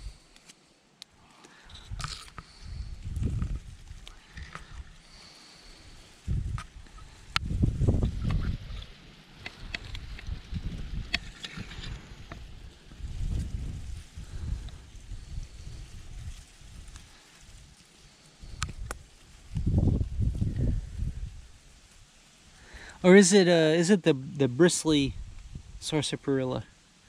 The other Aralia that grows around here.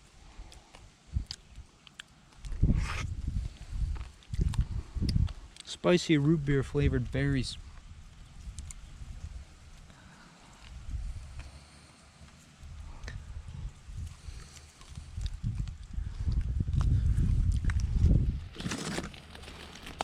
I think that's probably the bristly sarsaparilla.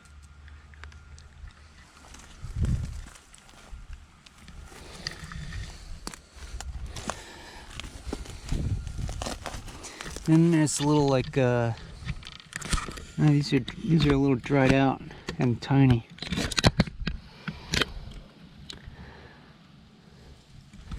They call that rock harlequin. I have such a hard time remembering the Latin names.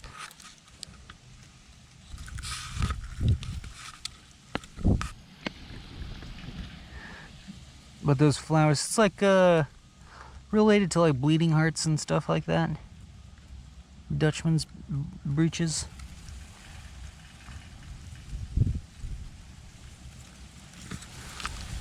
A little like, slipper shaped flowers.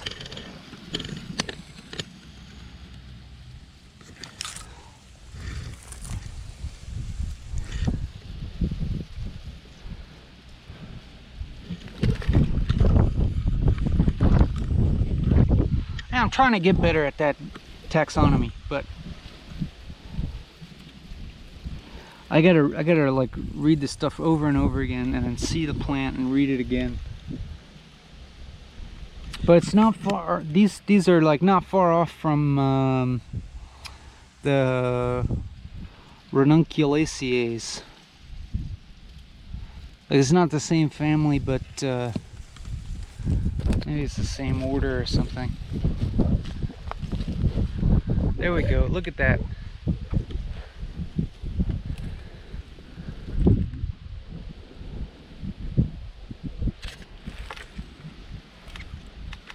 Look at all these umbels of berries.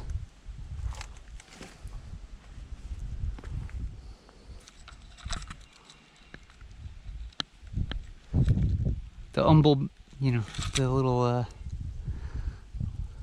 I mean, these are like these are more round. I always think of an umbel being the flatter top, upside down umbrella coming to one point, like the Queen Anne's lace. And these are like almost like a half globe or something like that.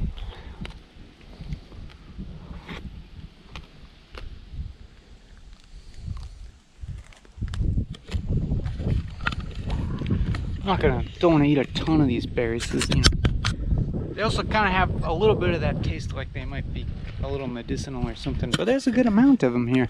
They're ripening. That's cool. That's cool. You know what's cool? That.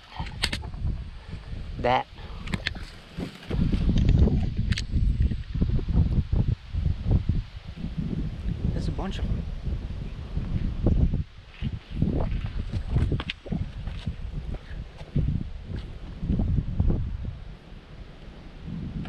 That is ill.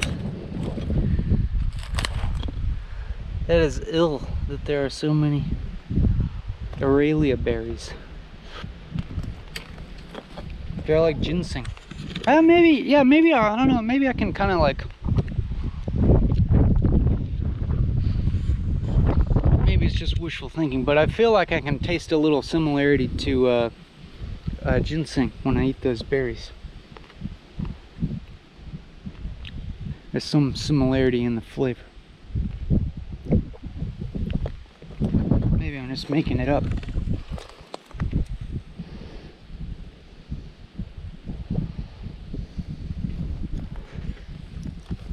I don't want to eat too many, leave some for the fairies.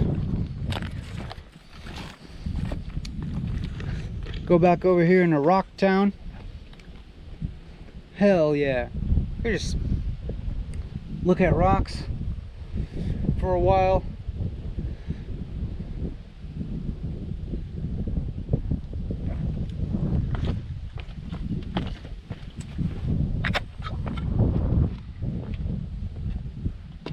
some blackberries. If you want to be like botanically and be like, that's a black aggregate rather than a berry.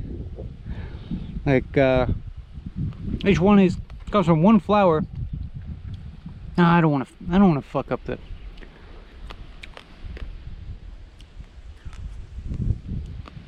botanical terms. So I try to tell you I'm gonna fuck it up.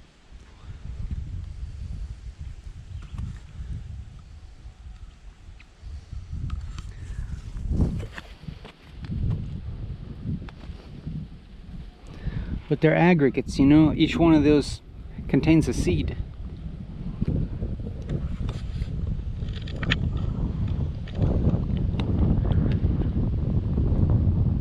But each one of them, it's a single flower that leads to this aggregate fruit.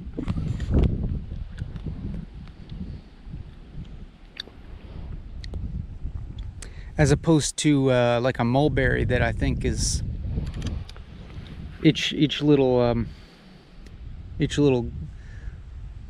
round part is I think pollinated by a separate flower.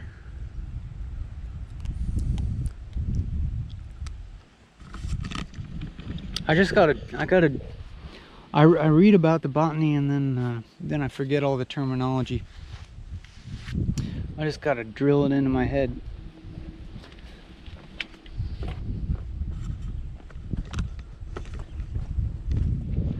I got the general gist, you know. I got the gist, it's in here. But the terminology slips out of my mind.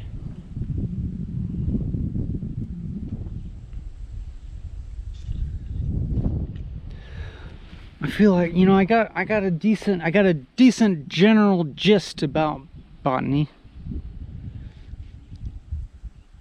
There's always, you know, and it's like, you know, it's still only a tip of the iceberg, but at least I got a little tip of the iceberg. You know what I'm saying? But then with geology, I'm still like, don't even have the tip of the iceberg with geology. I feel like I'm still like one of the blind guys, like touching the tail of the elephant, which I mean, it could be argued that that's all we're ever going to be able to be, is to be able to feel one part of the elephant.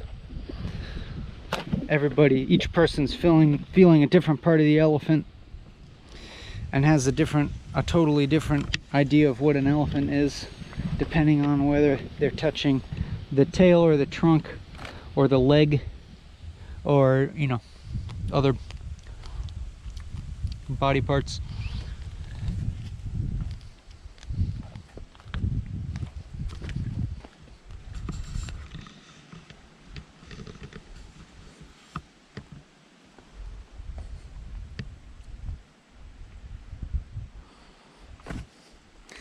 There's another one of those. What is it?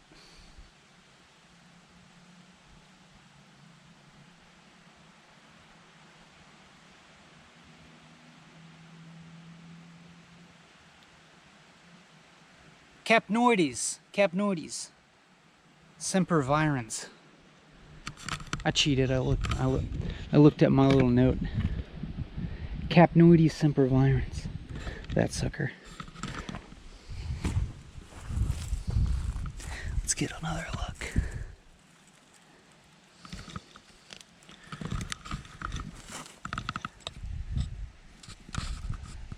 Oh yeah.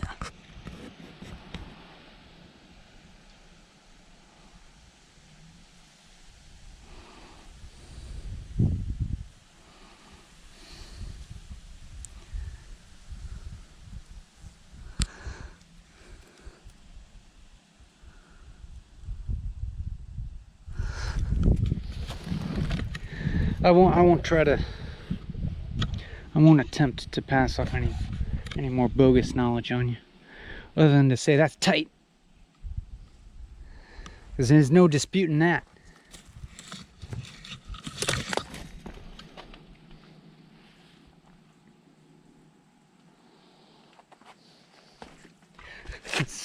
There's widespread scientific consensus that those flowers are fucking tight.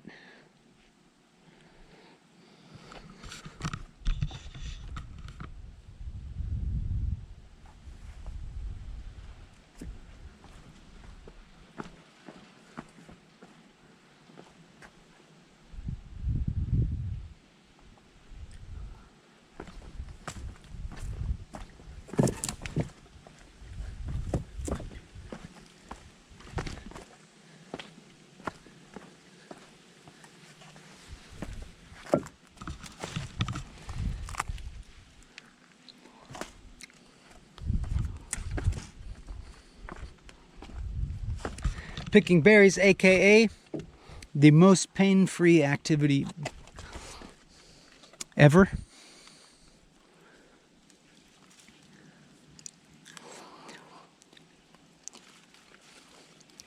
Instantly relieves all psychological suffering.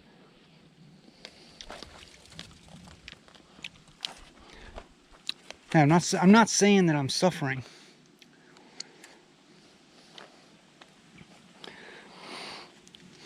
In fact, it's quite to the contrary. At least for the moment. At least for the duration of making this video. And it's thanks to you mostly, my internet friend.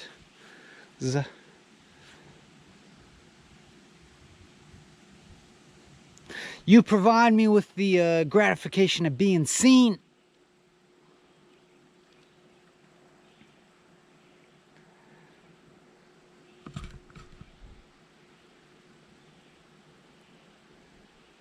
Your sheer numbers of views make me feel seen, make me feel esteemed, make me feel belonging. Thank you.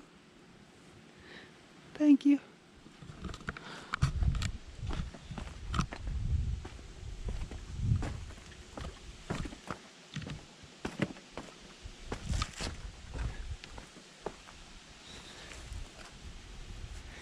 Even if 90% of you have zero comprehension, then just leave a dumbass comment. Like, remember the time that you were robbed? Remember that? I swear I see that fucking comment over and over. Remember that time you were robbed? Yeah, I fucking remember it. I'm over it. Jesus fucking Christ. I got a whole fucking life ahead of me. Maybe. God willing. My fucking life doesn't resolve around the moment I went viral. Give it a rest!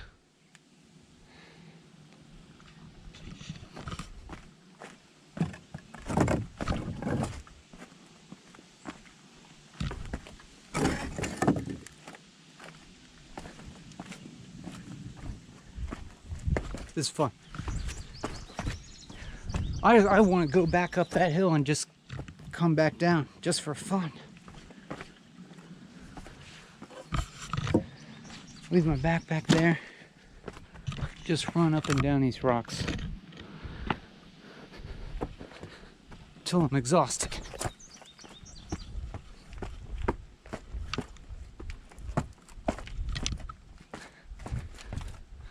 This is fucking fun.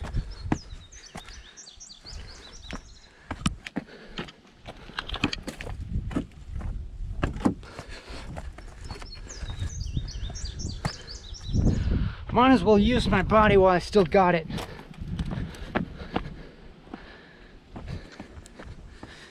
Might as well use it while it still functions.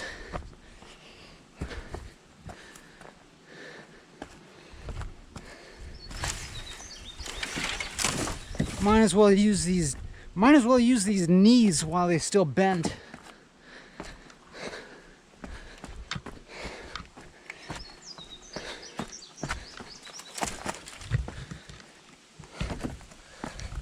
Ooh.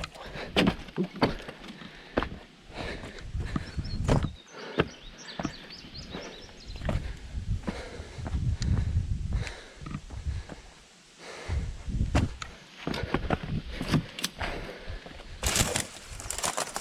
Well, let's not get let's not turn into assholes here. Let's not be like some ATV driving maniac who just like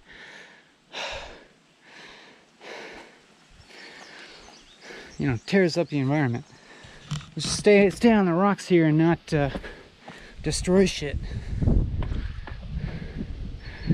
There's my backpack.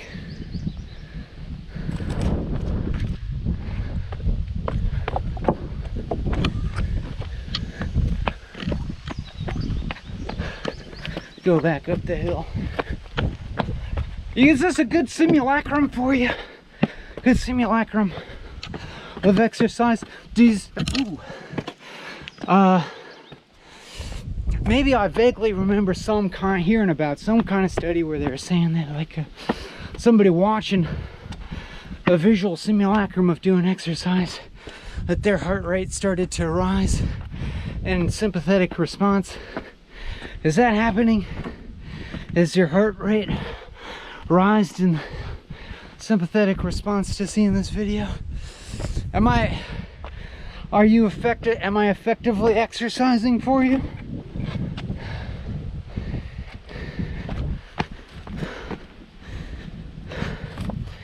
Are you burning more calories watching this? Or if not, are you feeling it? I mean, if I were you, I would probably be feeling increasingly anxious to get away from the screen. But I don't know your situation. Maybe you're stuck doing something. Maybe you're, on the job where you have to be like physically in a place, but you can still get away with watching YouTube. Or maybe you're in class. Or maybe I bet, most likely you're in a fucking Zoom meeting that is actually inconsequential, but you gotta make your little square show up at the Zoom meeting so you can look like you're present, but then you got this video open in another tab. But be careful, I heard that they the host of the meeting can sometimes actually monitor like what you're doing in your browser and stuff like that. Pretty fucked up. But but if you're watching via another device, then I'm sure you're safe. Just make sure to smile and nod for the webcam occasionally.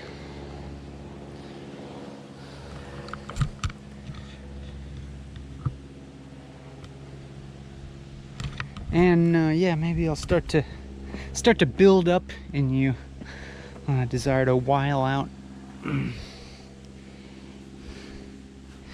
While out. Whiling out while being out. Oh, there's a little cool breeze because it's freaking hot today.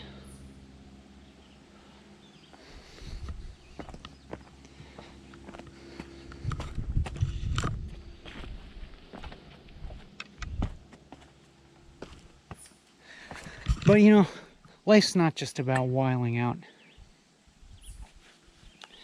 Freedom isn't just running up and down rocks. I think it's more about like fitting into one's surroundings in a harmonious way. I'm repeating something that somebody just told me.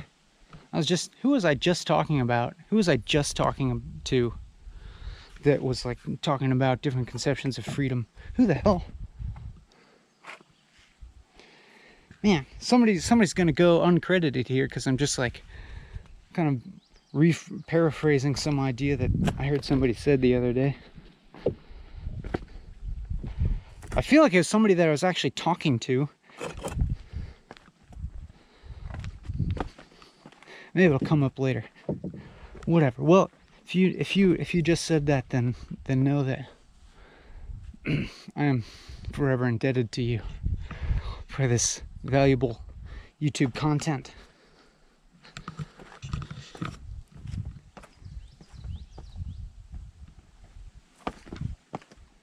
Well, yeah, I mean, we were talking about like sitting in one spot, being stationary in one spot, and realizing the amount of freedom, even in the absence of physical movement. Because once you kind of like, through a close observation, cut through the illusion of your own physicality, cut through, I mean, you cut through the solidity of it, cut through its inherentness, then you've got out of this dichotomy of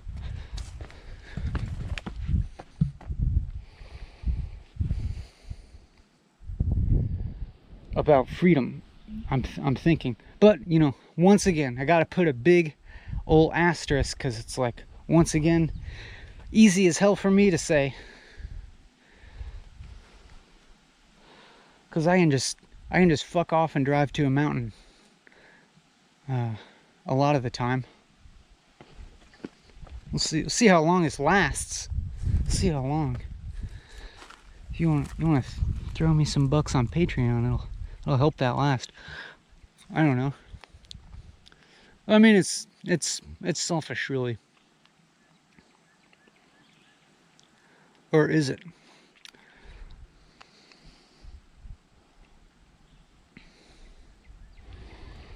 Am I just enjoying myself too much?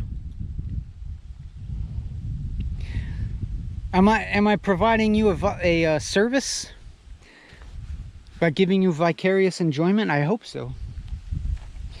I mean, I guess maybe I'm hoping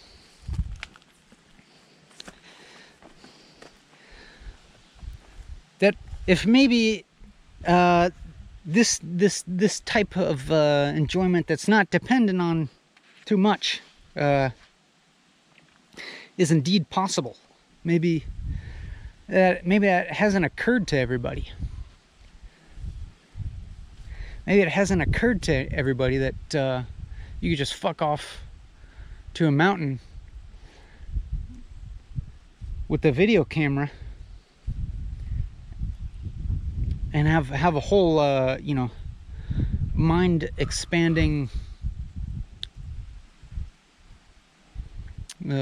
world of wonder unfold in front of you, and a fully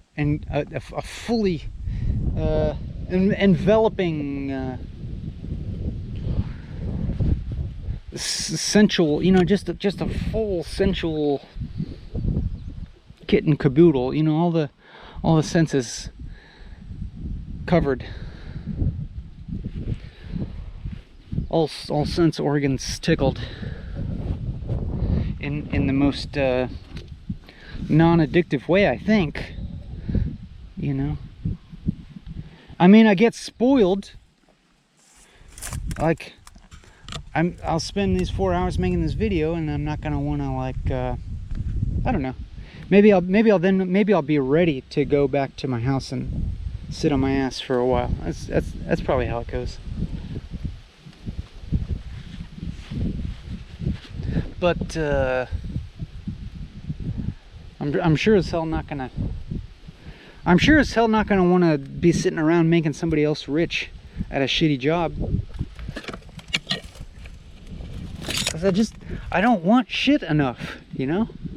I don't want shit enough to spend my time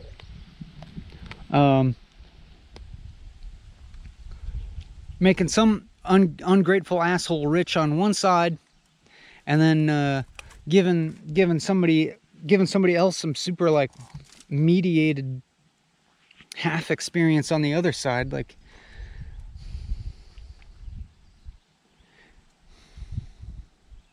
You know what I'm saying?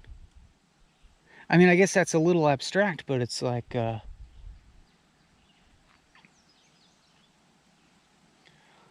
don't want to be a fucking, a granite countertop installer. Because, like, I'll tell you what, I installed the granite countertops in my own damn kitchen.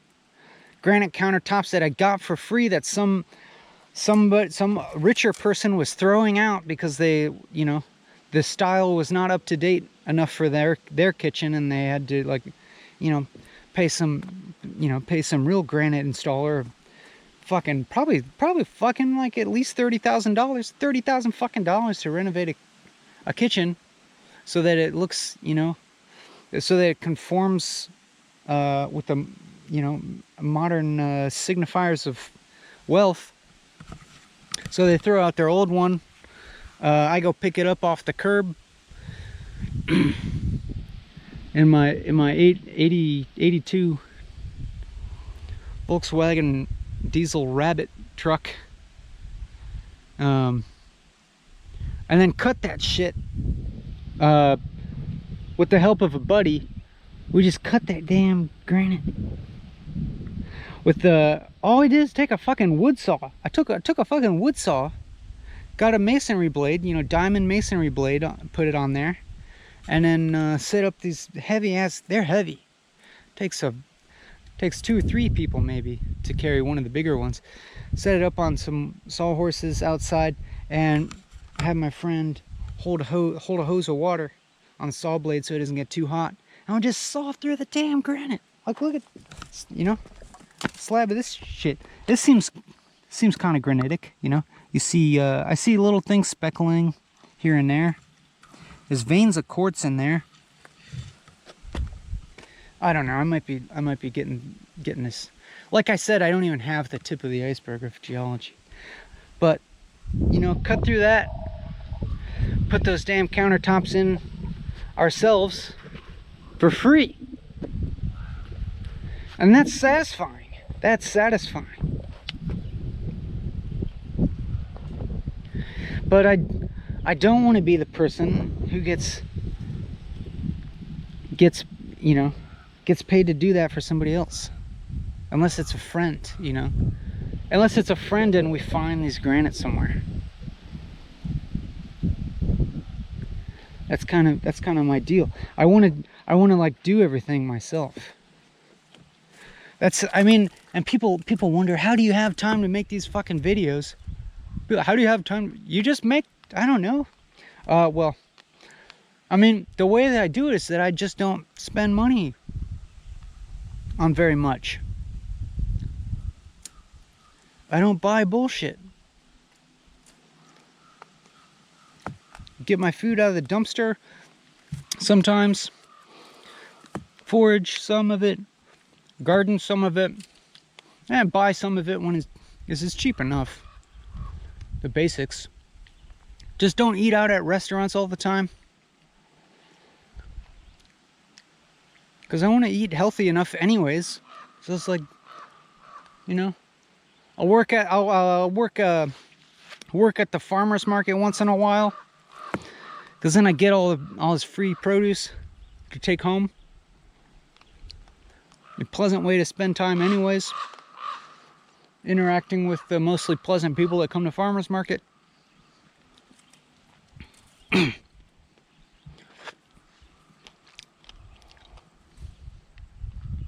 Do a little jobs for my friends.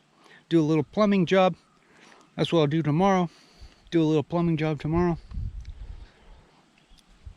And then make a little money on Patreon from people like you, viewers, generous donors like yourself. You're so generous. And then I'm like, then that helps me to feel like it really just might be possible for me to keep doing the thing where I feel the most fully engaged, where I feel like I'm most fully interfacing with the world in a way that, for me, feels needed, in scare quotes, because it's like not like shit would fall apart if I weren't making these videos, but you know, I do honestly get the feeling that sometimes these videos make a little difference for somebody. You know, somebody will send me a message, somebody send me an email saying that one of these videos or multiple of them resonated with them in a way, or that they hadn't encountered anything like this before, or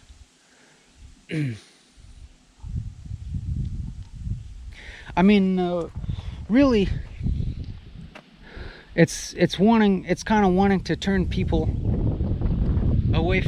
In a sense, there's an aspect of me that wants to turn you away from me, away from the screen, away from YouTube, and towards yourself in a way that leads towards an increased sense of autonomy and a more resilient and independent ability to experience joy in the simple act of existing, just in the simple matter of factness that you're here, that there's you and there's this world, and that just by itself is fucking mind-blowing without needing to get anything more. I mean, even the idea of getting starts to get pretty like slippery when you really just look at it closely, you know, just examine closely like your relationship with stuff around you, ownership and stuff like that, and wanting it, and like what does money mean? Of course, the value, you can see that the value of money changes with the economy, inflation, deflation.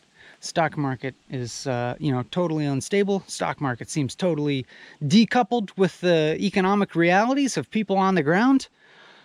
I mean, shit, look at the damn stock market right now, and look at the fucking economic reality for people, and be like, what the fuck does the stock market even mean? Other than you know, what a bunch of fucking rich investors kind of collectively feel. I mean, not every investor is rich, but it's like everybody, like the stock market is just a fluctuation of like people's speculations, you know. It's just like a collective mood swings that is just so far abstracted now from what like the actual immediate like well-being, you know. Like look at the surroundings and think about like how would they change if the stock market crashed for good. Like how involved are you in that? How invested are you in that? How much is your happiness dependent on things like that? How much is your happiness dependent on, you know, unsavory practices? Like, who's your employer? What kind of effect are they having in the world? And how dependent do you want your livelihood to be on the sorts of impacts that your employer makes in the world? I'm standing here because I'm kind of sort of looking for the path to keep moving here.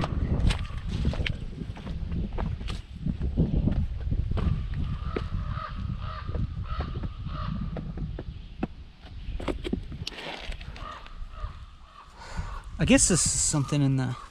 That's some kind of... Oh, no. Wait a minute. Is that just Virginia creeper? I think that's just Virginia creeper. I think that's all that is. Yeah. It's not some kind of mountain laurel.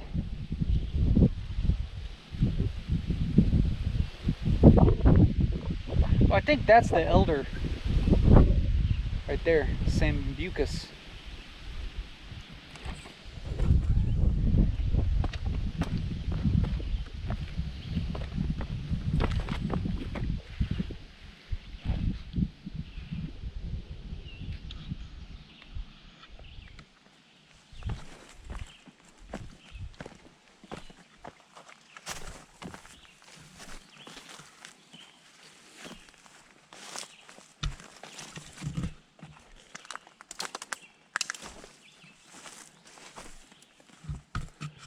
I can't tell if this is where the actual path goes or not.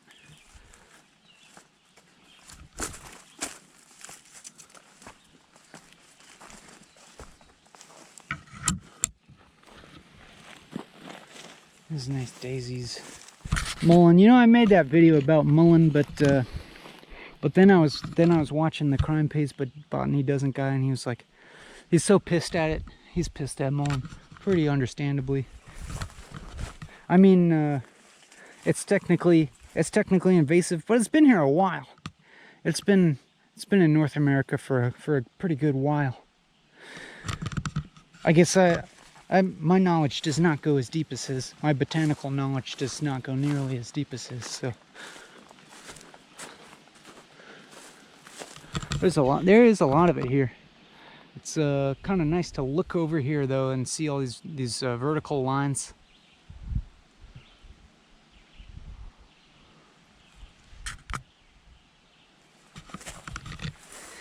And I think these dewberries are blackberries.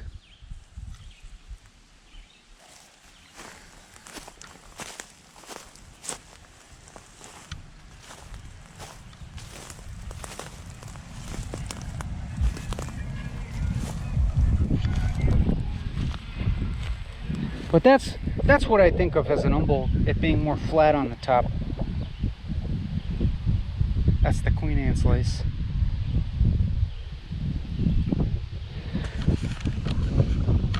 But you know, sometimes I might use it more broadly, or use it a little too broadly or something. But I'm trying to, you know, get the other terms in there too. Like, I know that the individual, well, it's a compound umbel. See, umbel of umbels, and then they all come to that one point. They all come to a single point. But I'm not sure if I need a different word for like when those Aralias, those flower stalks all come to a single point, but it's more of like a half globe shape.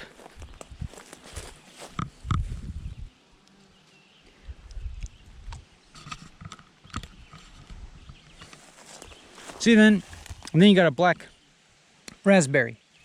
Difference between raspberries and blackberries is you pull that aggregate off, and the little thingy inside doesn't come with it, so you got a little hole, a little hollow spot in there. That's a raspberry. And a blackberry, that little thing comes off with it. That's why the bigger raspberries, you can stick them on your pinky. You'll never be able to stick a blackberry on your pinky. Knapweed with a little, some kind of little bee on there. Let's get a close-up.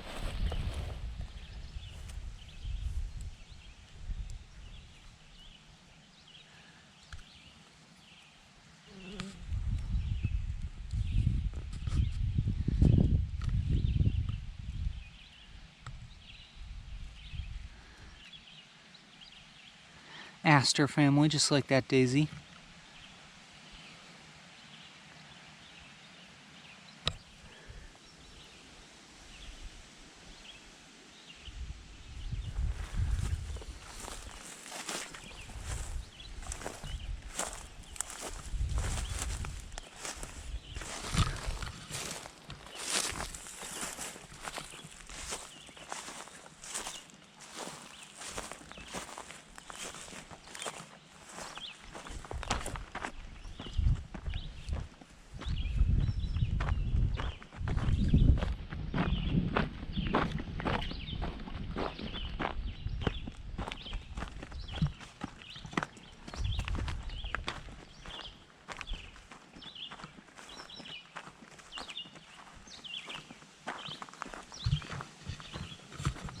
And then you got some kind of vaccinium here, you know, some kind of blueberry type plant with a bunch of berries. But these ones have these white speckles on them, and I'm not sure which one are the ones with these white speckles. Maybe that goes away when they ripen. There's a lot of berries here though. That's gonna be tasty when they ripen. There's one. That one's not good. I mean, it's not ripe.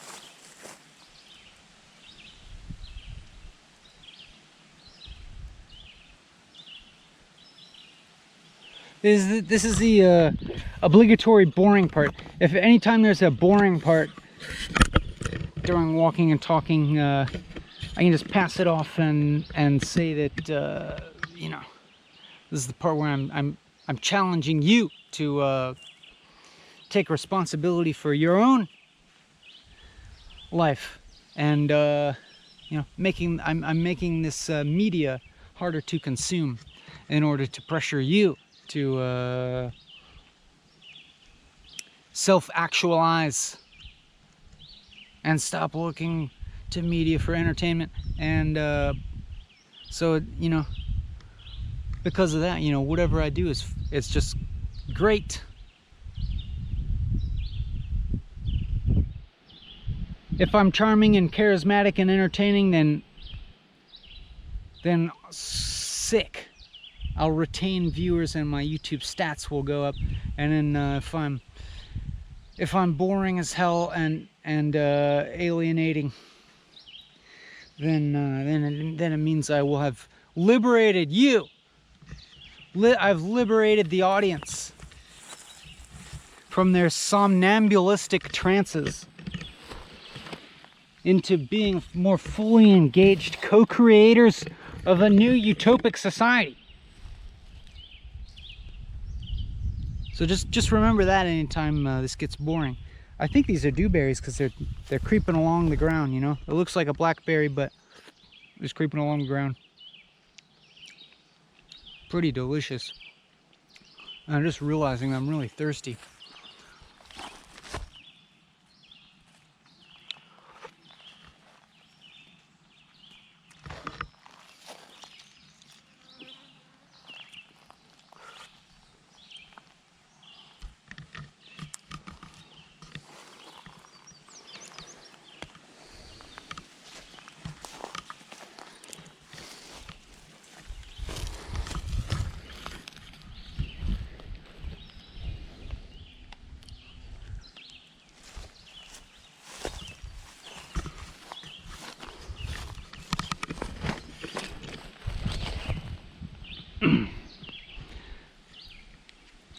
Also, if there's anything that you don't like in these videos, just consider that art.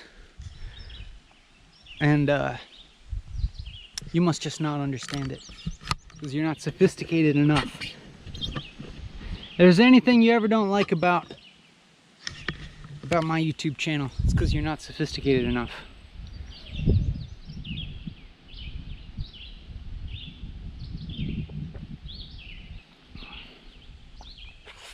Because you don't have a grad degree from an elite liberal arts college.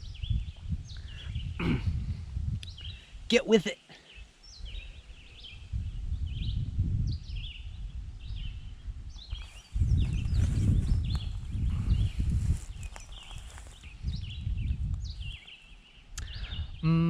Liquid.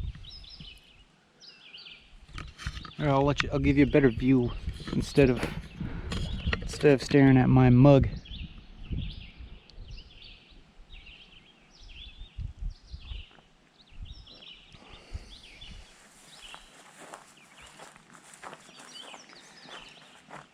The sun is beating down on me pretty good. Yeah, lots of berries in there that I guess I'm leaving for the fairies right now.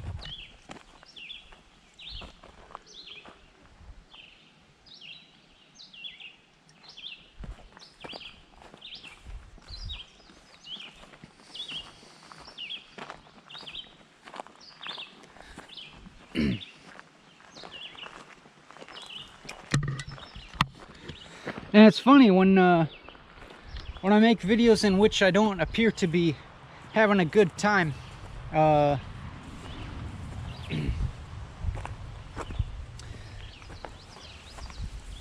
people say I need help, but I don't know. When I'm having this good of a time, I'm like, I don't know. I kind of think you need help.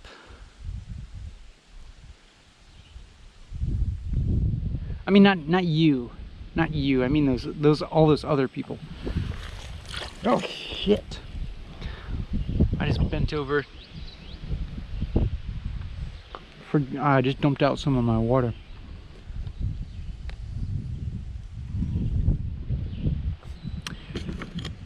I got cocky.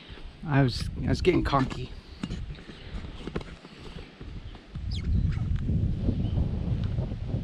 Good thing I brought more.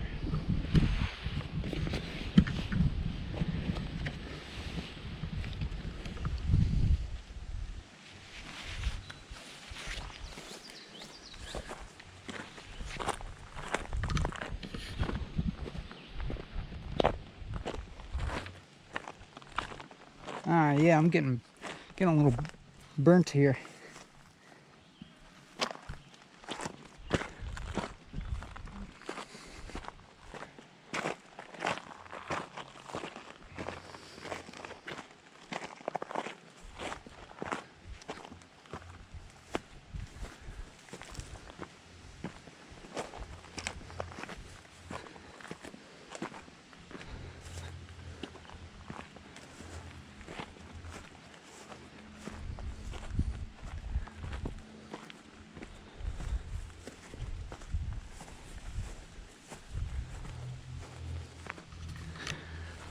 I'm gonna do this thing, even though I'm gonna look like a dweeb.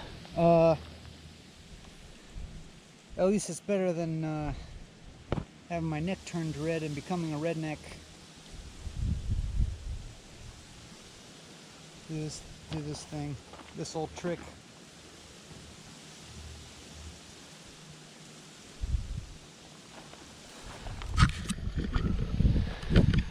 I feel like a dweeb, but not as much of a dweeb as my neck is burnt as hell.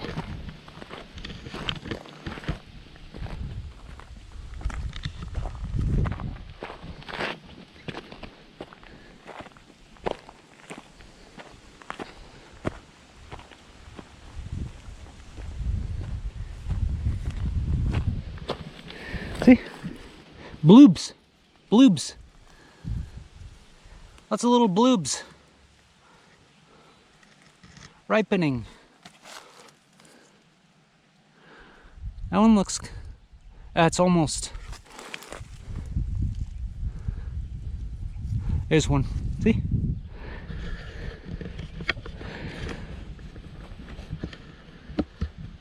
Let's get a close up.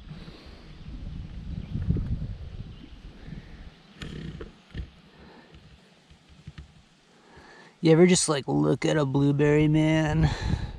I mean, like really look at a blueberry?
And then we get another vista.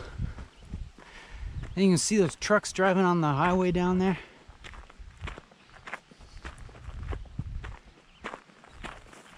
See, the next step is I gotta get some kind of little telescope so that we can expand our perception to that dimension.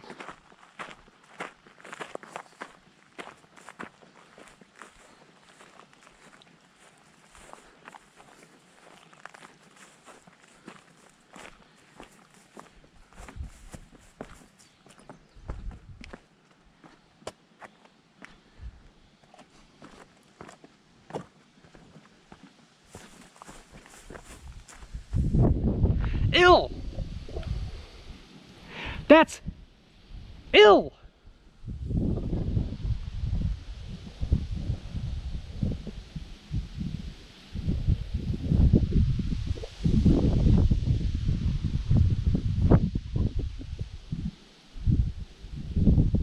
I think I'm walking north.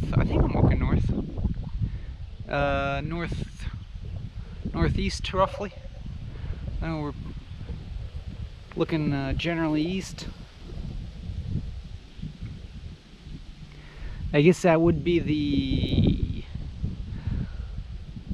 sort of northern end of the Great Appalachian Valley.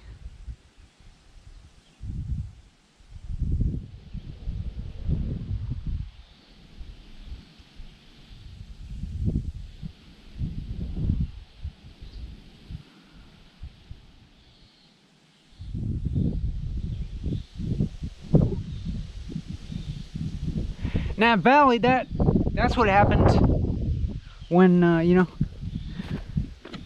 this continent used to be part of Pangaea,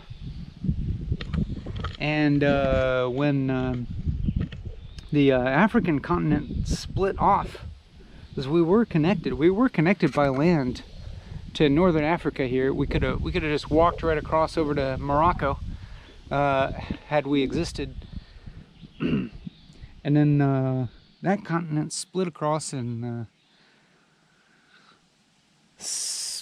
it spread, you know, seafloor spreading. But when it was pulling off, it just like stretched shit, to my understanding. If I am understanding this correctly, it stretched things out. And that's what made this valley. This valley is like a stretch mark.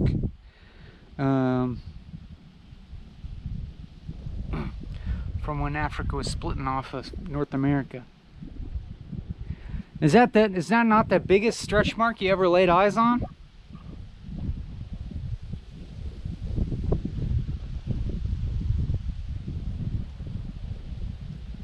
Hell yeah.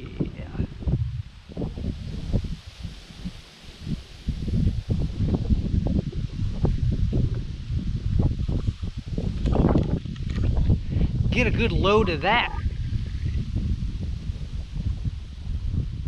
And I guess I say like get a load of something. It's like you know, savor that sight before we move on. You know, get a good load of it up in those synapses.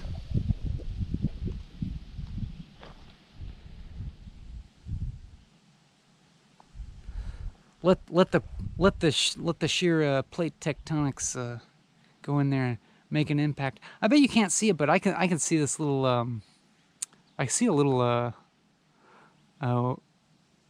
wind turbine, just a single tiny wind turbine in the middle of this forest. And I'm sure you can't see it through on the smaller scale of the screen.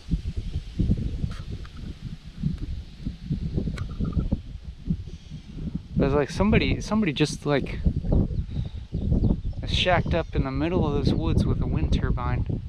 Like, fuck yeah! And elsewhere in the multiverse, that's me. That's where I'm shacked up. So I'm like, good for that person.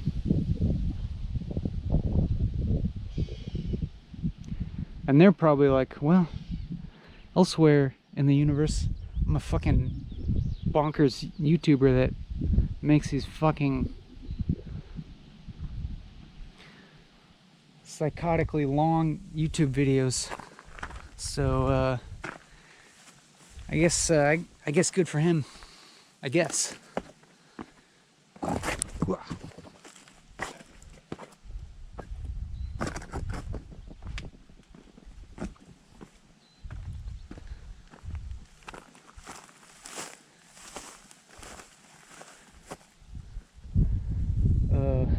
Where's the trail go now? Where's the little marker? Where's the little white dot? Where's the little white splat of paint? Where is it at?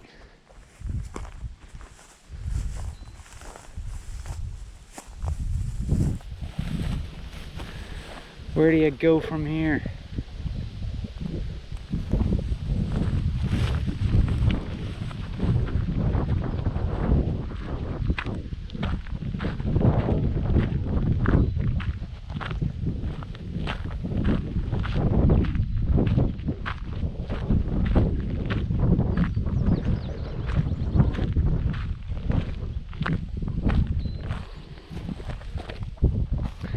Is it up that way?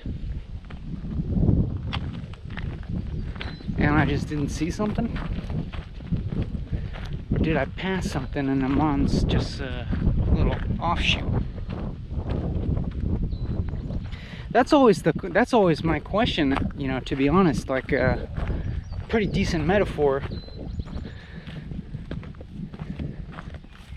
I'm pretty often wondering whether I'm on the correct path in life, like the main path in life, or whether I've gone off on some kind of side trail that's just going to be a dead end. Little tangent, like little side trail's fine, it's scenic and all, but the question is, does it rejoin? Does it rejoin the main trail? I'm not seeing any of the little white trail markers.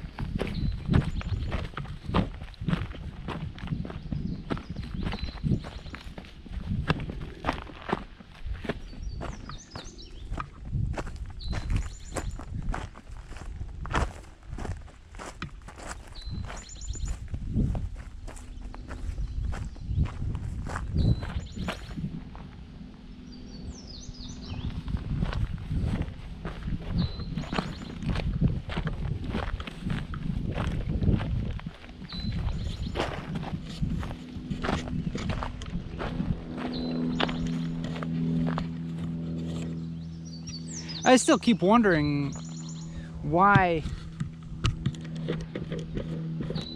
I keep doing the 4 hours. I mean, I know it's like it seems like it's the only structural part of this that's holding things together that makes any kind of sense.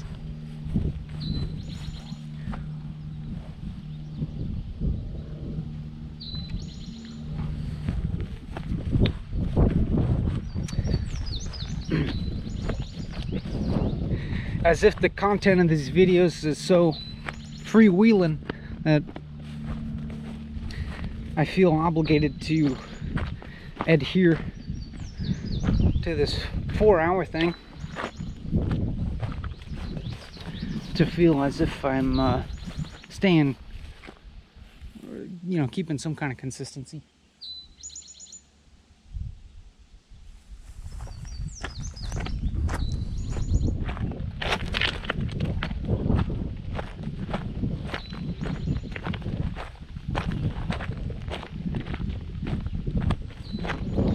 But also the nature of this video feels to me like you could also drop in at various moments and just experience those moments without necessarily having watched the whole video. I feel that way about this one. Not necessarily all of them though. Some of the other ones might need to be experienced a little bit more linearly.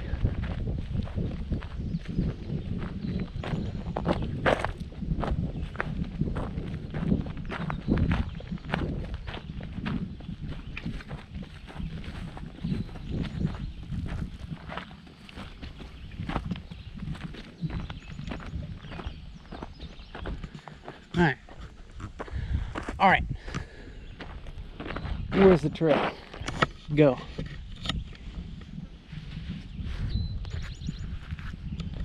There's a little white thing on there. Is that the trail marker? Am I supposed to go up there? Is that where it goes? This isn't it.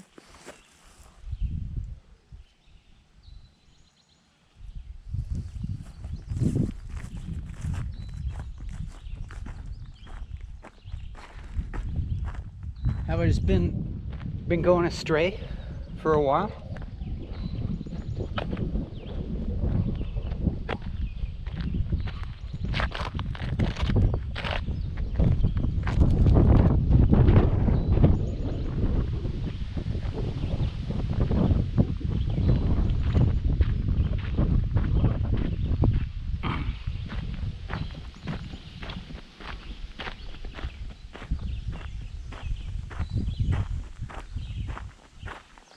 I only want to stay on it because I suspect that it's going to keep me, it's going to lead me towards more scenic stuff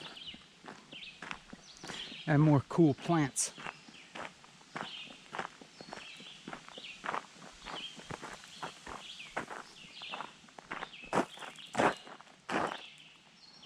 More cool, useless plants.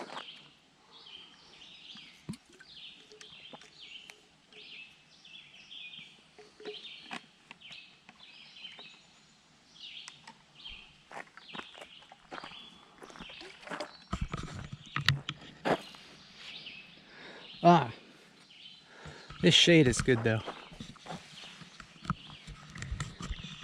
See, this is the boring part. This is the part where it's art.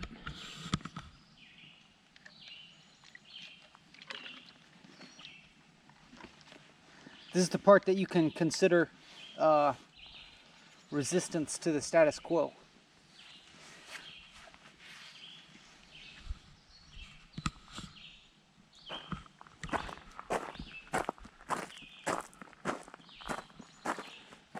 And know that you're just being enriched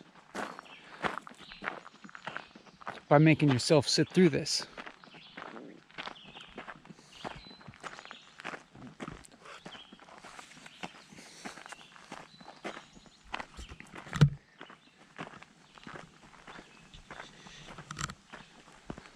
Well, the trail's gotta go across this road somewhere around here. If not here, then somewhere nearby.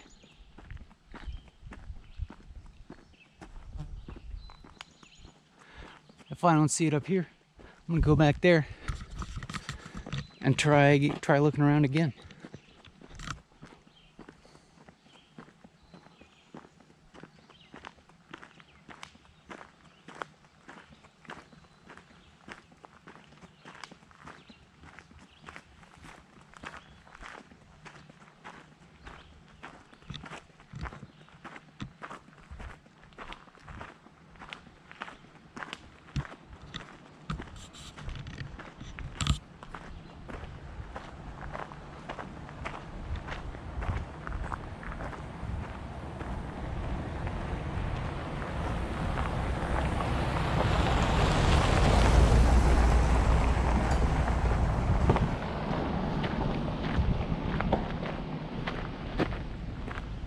What's this?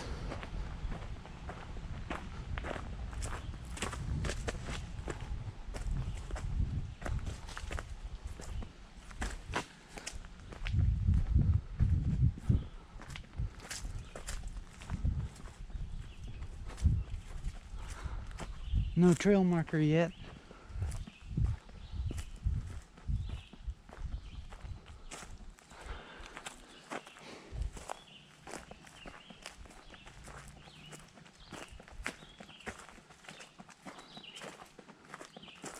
What's this?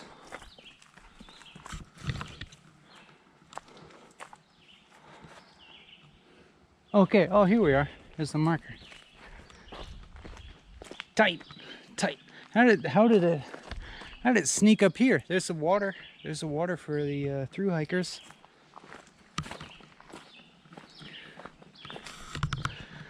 Isn't that nice? I was kind of surprised to find at these trailheads that somebody just leaves multiple gallons of water there for hikers.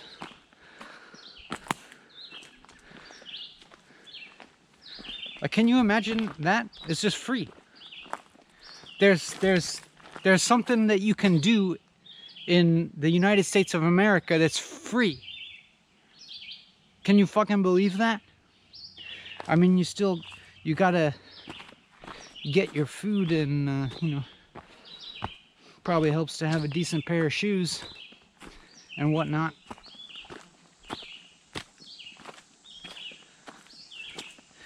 But somebody leaves you some water and you don't have to pay for it. There's not somebody lurking at every corner trying to squeeze some money out of you.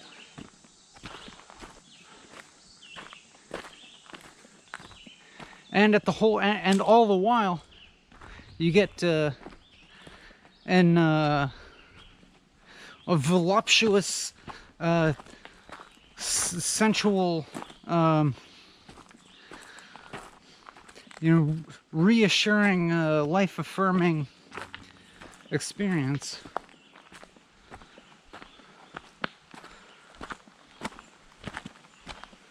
That pacifies your mind in a way that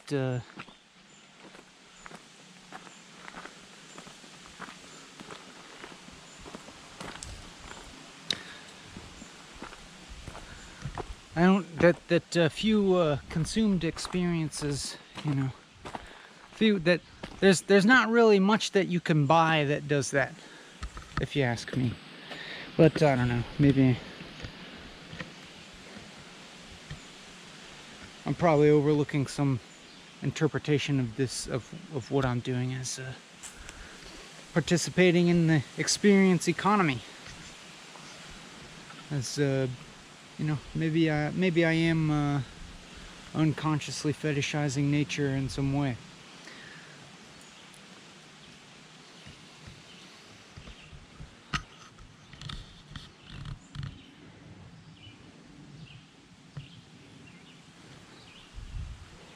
But you know, that's just me being just to always make sure that I'm like keep a total cynical bent to everything.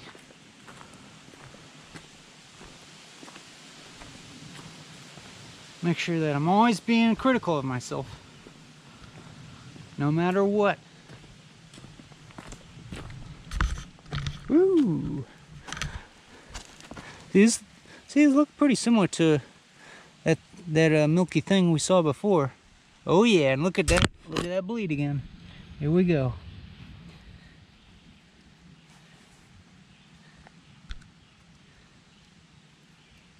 Yeah, that one's not as bleeding as profusely as the last one, but still.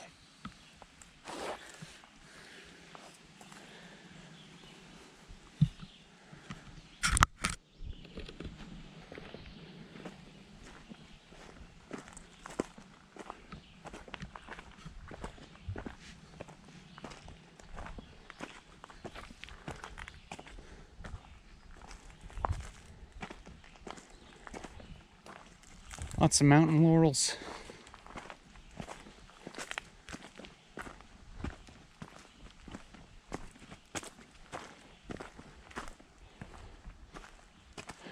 And then I think these are the little low bush bloobs.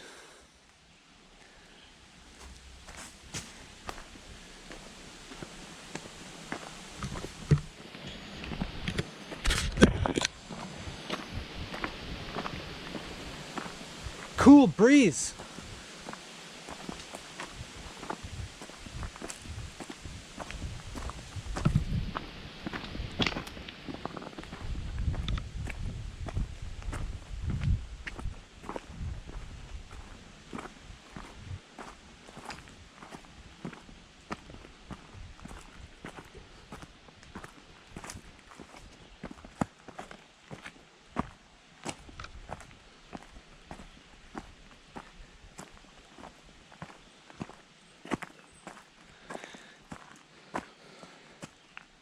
Yeah, I don't know. I kind of feel like knocking off this video.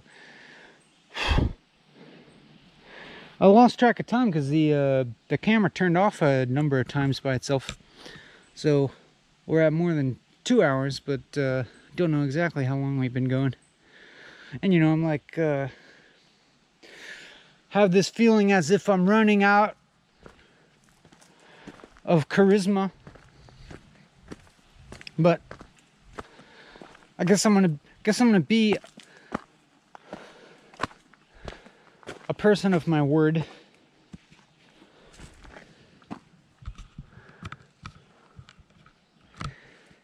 And stick with this godforsaken 4-hour structure. And we'll see, you know, what kind of blood can be squeezed from the stone that is my linguistic charm center. See? That was a little, you know what I'm saying? That was a little bit of charming thing that, you know, squeezed out. A kind of funny metaphor. Kind of funny imagery. The sort of thing that comes up when you've been talking a while and you run out of steam, but you keep going anyways. Maybe I still got steam. See? Listen to me talking with a bold and confident, brash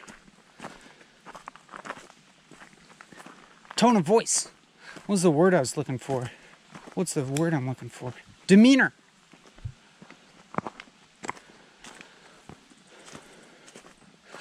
It's giving a little stretch to my vocabulary acuity. My orational God damn it. Virtuosity.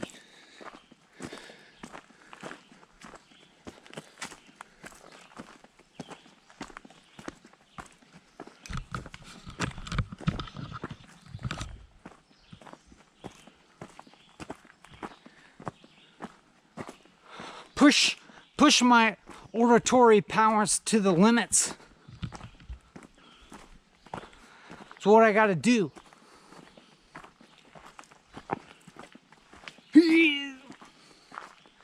That's the sound of me exerting the linguistic centers of my brain.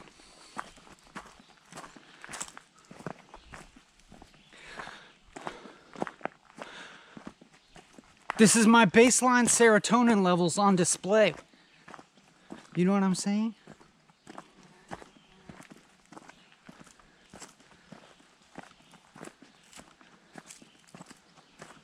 I think of serotonin levels as being something like eating psilocybin mushrooms or something, but I don't really do that. And I just try not to indulge in the sort of things that might give an immediate boost in neurotransmitters, but build a kind of dependency on them. And so hopefully that requires my brain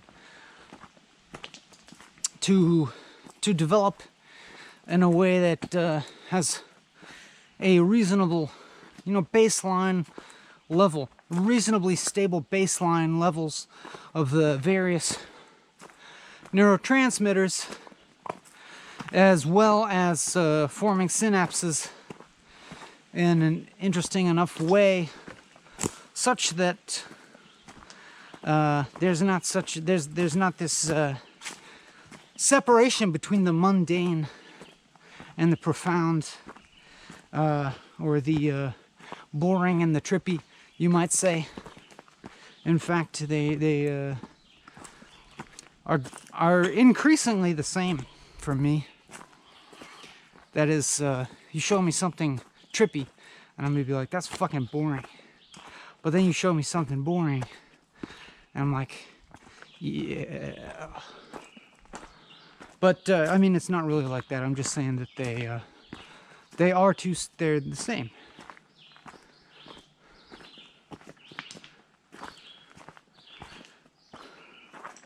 You get attached to drug experiences, and it's like you create this dichotomy between these exalted times and shitty boring times, you know? Because it's not always going to be nothing but exalted.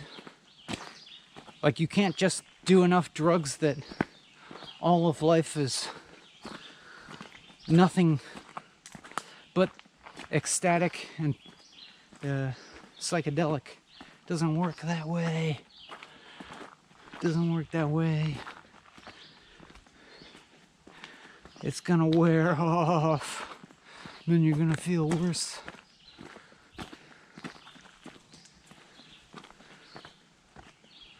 I don't know. Not to harsh your current buzz.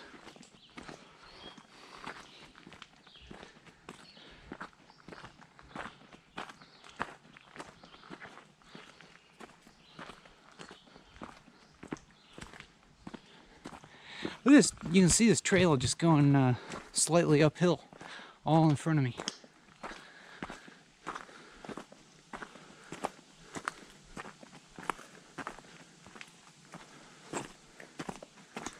We walk through this, but I look forward to the times when it opens up to a vista.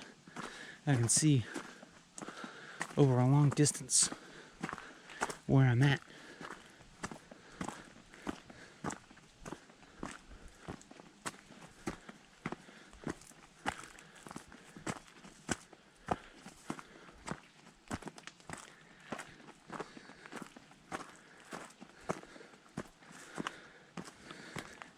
But I don't know, sometimes, I mean, doing something ostensibly long and boring is pretty good, especially when it's voluntary, like meditating, going on a meditation retreat or something. But, I mean, even things like a job, sometimes I can kind of treat the same way. If it's a type of job that's not too harmful, you know? Like, I sometimes want to get a job washing dishes for a while. You know, probably just for a little while. I'm sure I'd get really sick of it and want to do other stuff, but just washing dishes for 8 hours could be quite a meditative experience. But I realize it's quite another story if it's like, if you feel like you have to.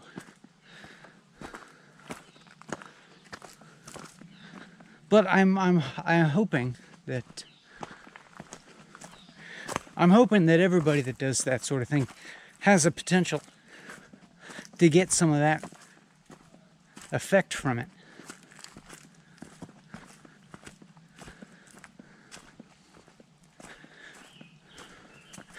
Like how good is getting off of work?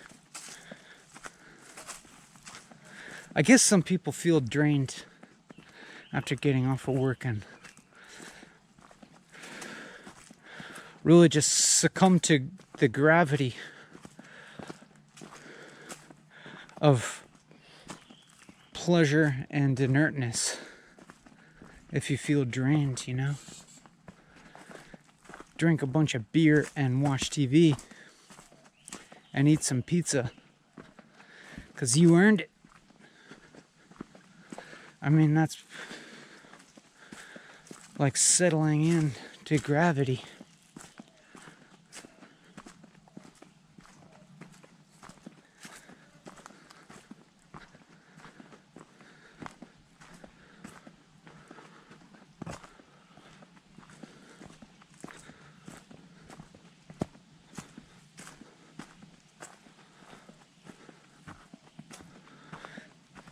Yeah, I wonder how much of an asshole I come off as to different people.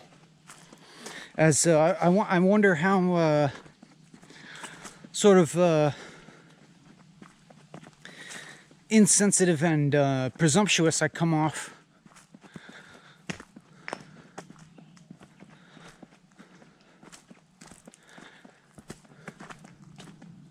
Being someone who is able to come out here and walk around for 4 hours, but you know, I've shaped my life this way.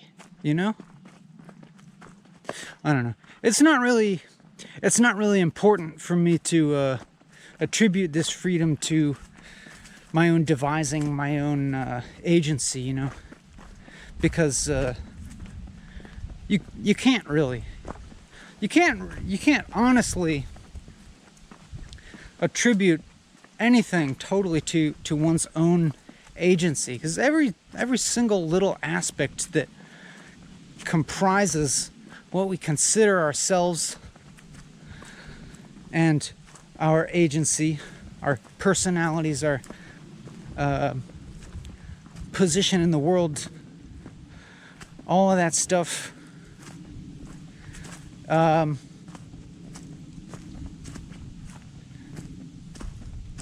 is, you know, is truthfully not really up to us. We didn't have any control over what body we were born into, what situation we were born into, who our parents were. We didn't get to pick our parents. Didn't get to pick where we were born, what economic circumstances, what kind, you know, what educational opportunities. We didn't get to really pre-choose any of that unless you believe in some kind of wacky reincarnation theory that we're like floating around in the ether being like, I want that life.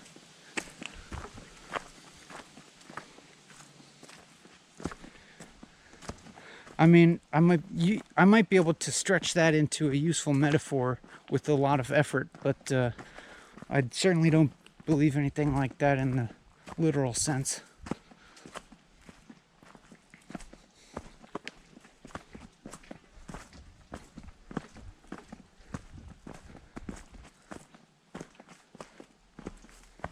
Which is kind of a complicated way for me to say, it ain't my fault.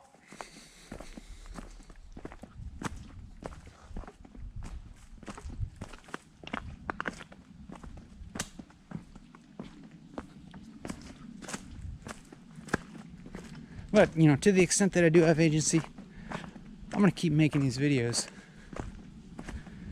To the extent that I can.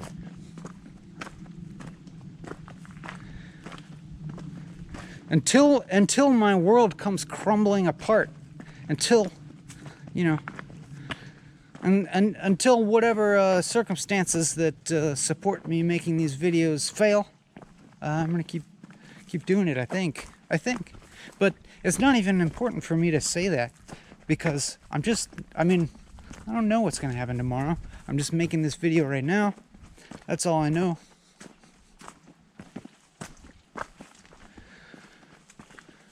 I feel bored of this subject. Let's move on.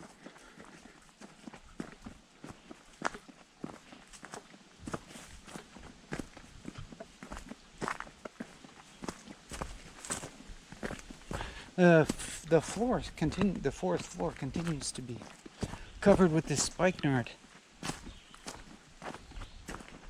I'm pretty certain that's what it is. Is that the Indian cucumber root? I think so.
feel like such a hippie for some reason.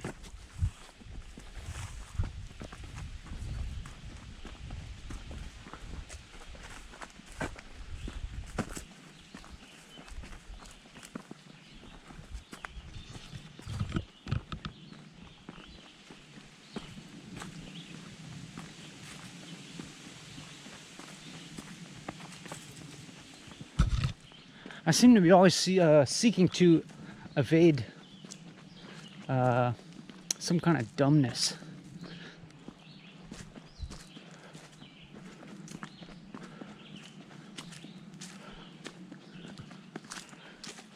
I mean, various forms of what I seem to perceive as dumbness in the culture around me, but it's probably, I think that's probably an error of my perception. I mean, certainly it is. Certainly it is. To perceive people around you as dumb, or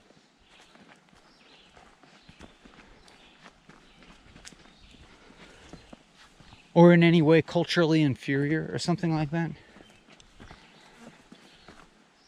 I think that's got to be just kind of a artifact of the limitations of my empathy,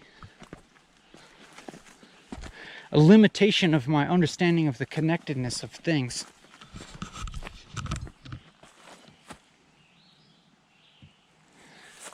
Lube.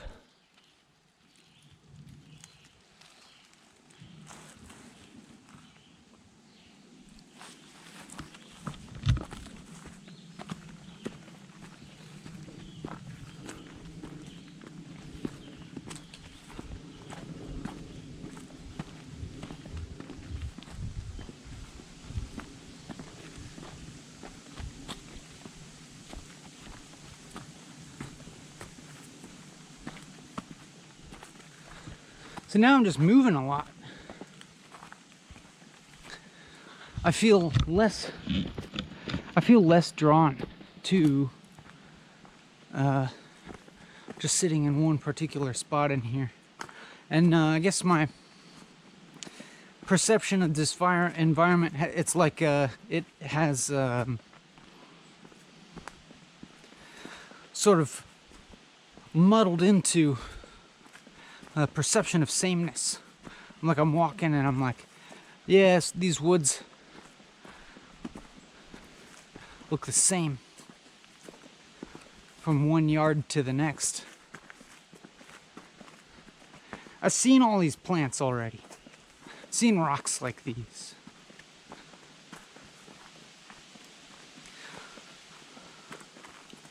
So by extension, I'm thinking of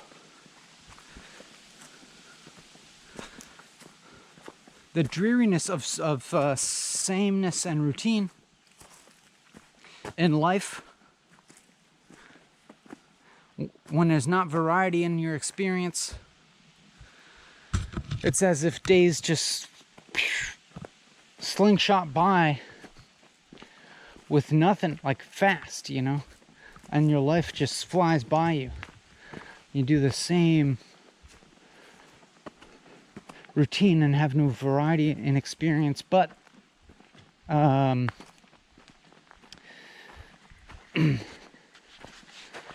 do think that it's the most important part is like to be able to change your way of perceiving,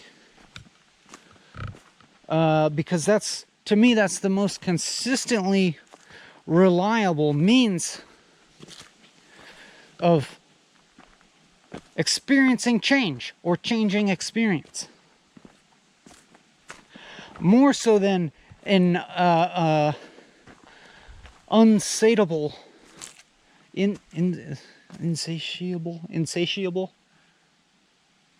appetite for experience, in which you just consume and go to Disneyland and go to what the hell, Six Flags, and go to the other Disney World.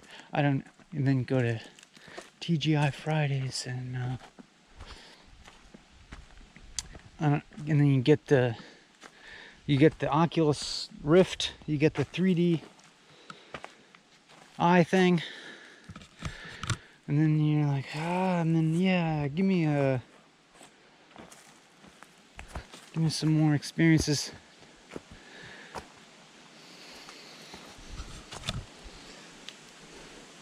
I don't know. Is that not what I'm doing with the world? Is that not what I'm doing? I want to see a different landscape. Because it makes me feel like I'm freely moving through different magnitudes of scale.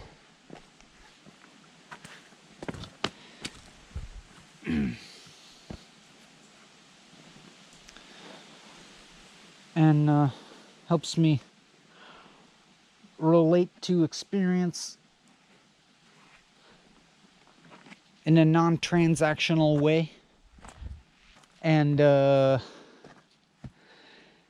it allows me a different experience of time also, where I'm not so much experiencing the linearity of time passing inevitably towards my demise, but instead feel as if that what's most fundamental about I-ness is something that is both entirely present and eternal. I'm saying that maybe a little bit from memory, but then as I say it, that memory maybe triggers a little shift.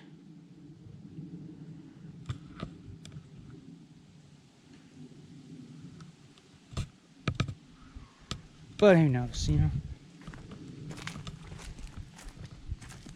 Will I still be able to access that when my health is failing, when I'm old?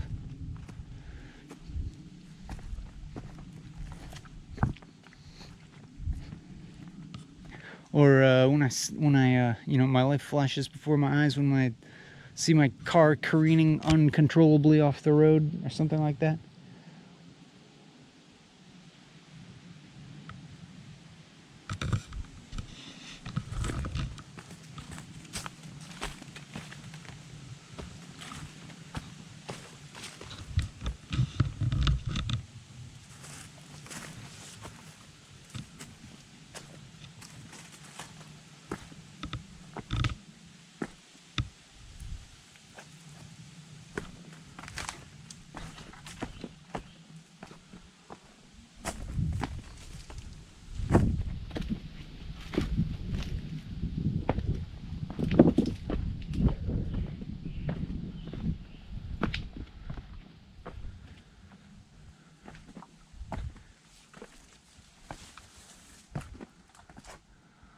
All right.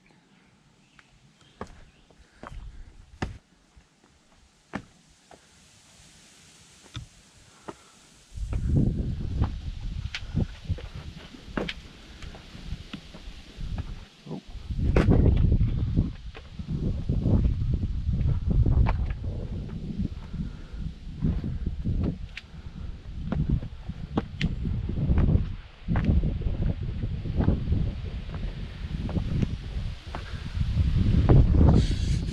Yeah, not the clearest just as some of the other ones we got.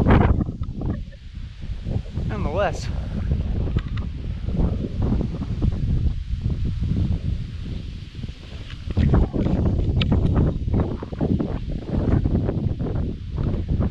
Somebody's emblematized the bong on that rock.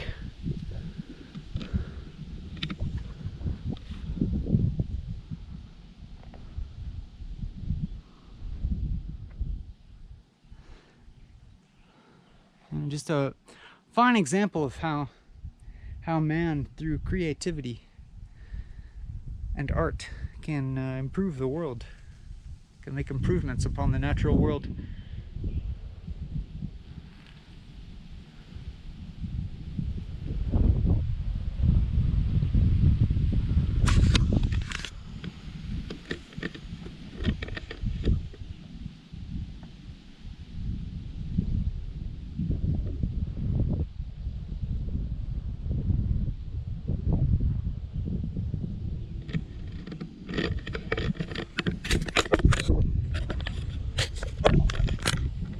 Hey there.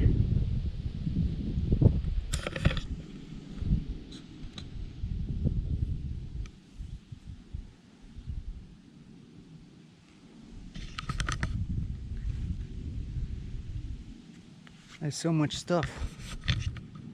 All that stuff.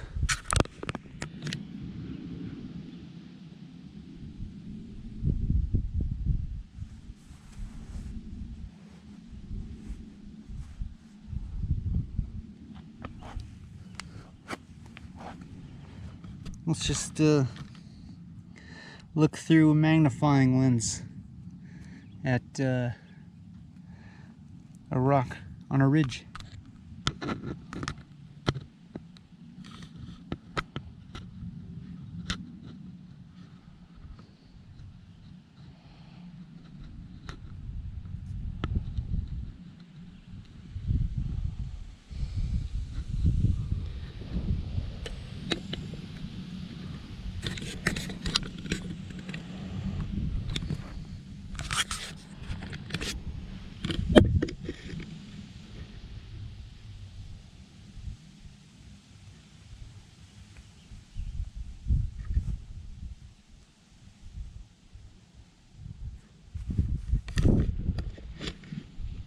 Like whether this moment is mundane or trippy, I'm not sure.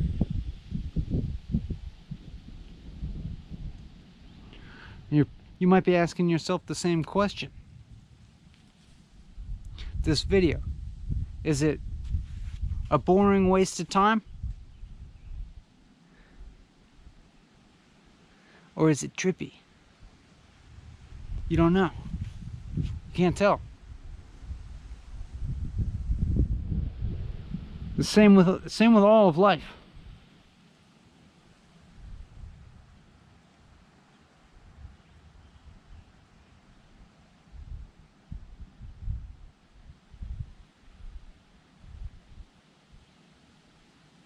But I feel like I don't know, I feel like there's a way to maximize the experience. Well, I don't know. Everything I say, I realize I'm creating a dichotomy when I say it.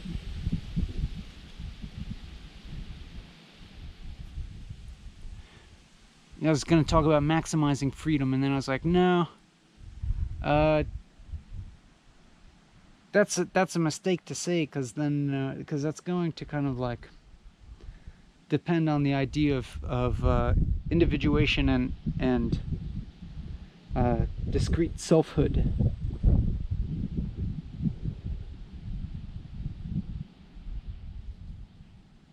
By the way, it's not about, individuation per se is not problematic in any way, in itself. Because you gotta individuate before you integrate.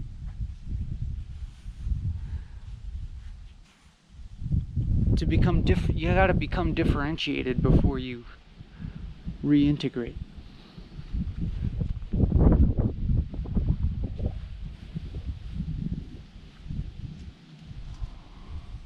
But even when I say that, it contains dichotomies. But that's kind of the nature of talking. It's kind of the nature of talking at all. Is that it's going to there's going to appear to be knowledge, but actually there ain't. I don't know. I feel like I'm still trying to squeeze blood from a stone here.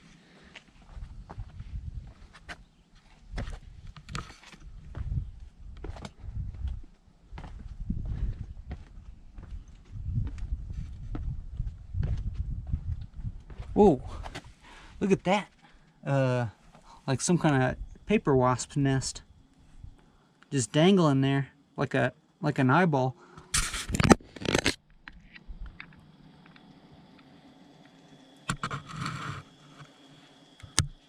It's a wasp nest.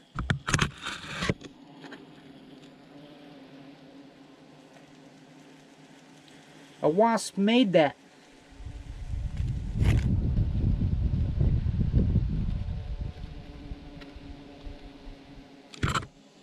Oh, seems like there's still at least one wasp around.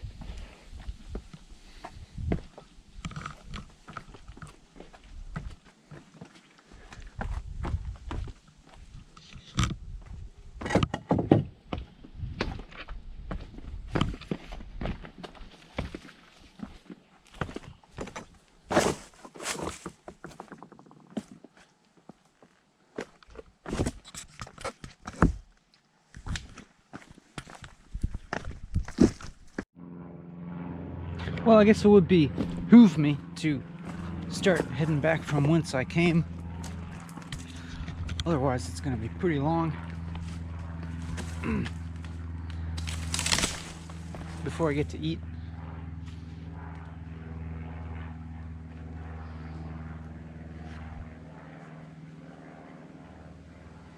Also, the battery seems to be...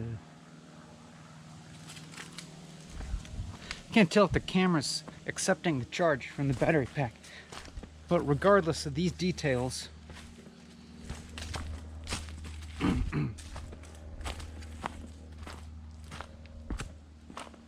I don't know how close I am to the 4 hours, but I'm gonna blabber at you for a little longer. And then hopefully come to some kind of resolution, or something resembling resolution, and then we'll release each other from the strangling grip, or the gripping stranglehold of spectatorship, if you will. But I would be happy, I'd be perfectly happy for these videos to function for you, like just something to get you jazzed up enough about being alive that you know, get a little too antsy to keep watching the video and turn it off and go do something that you're interested in. But sometimes you need that little, sometimes you need a little boost. Sometimes you need a little reminder that it's pretty fucking nuts that there is something at all, and that you're alive. It's wild, you know.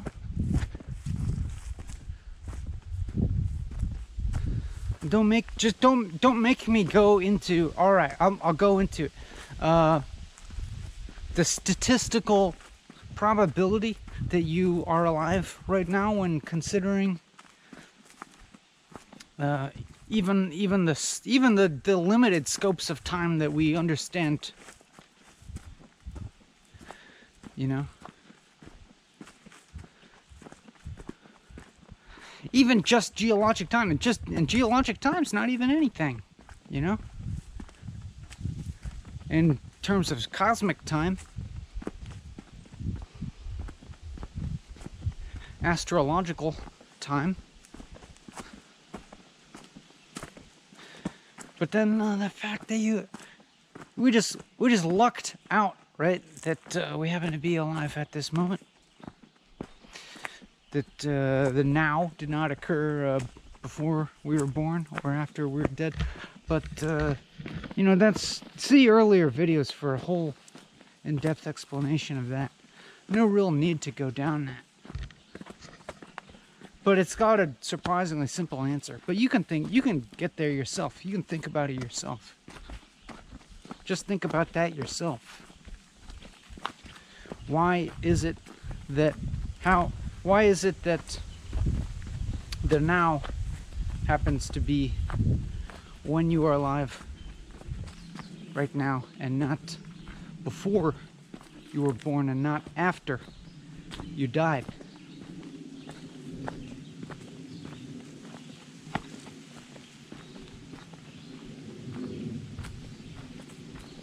We're just lucky, right? We're just astronomically lucky.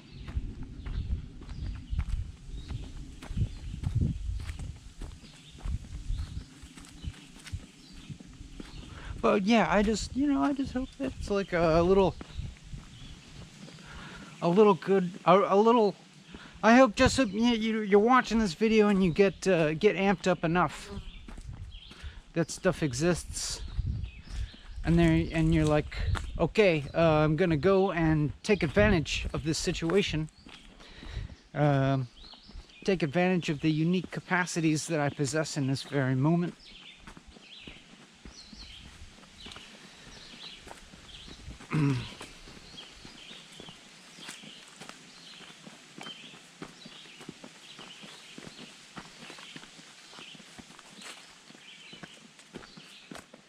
And kind of examine my relationship to the world, and continuously try to renegotiate it into a relationship that's not fucking shit up, not making me miserable, but hopefully doing the opposite in as far as possible. And but even if the way that plays out for me is dissolving these dichotomies of fucking shit up versus making things better. You know what I'm saying? Like, weirdly enough, doing good isn't about, looking at good and evil and then just doing the good to the exclusion of the evil. But weirdly enough, doing good. Hey, some oyster mushrooms. Look at those. Nice. Boing. Boing. We'll leave them for the fairies.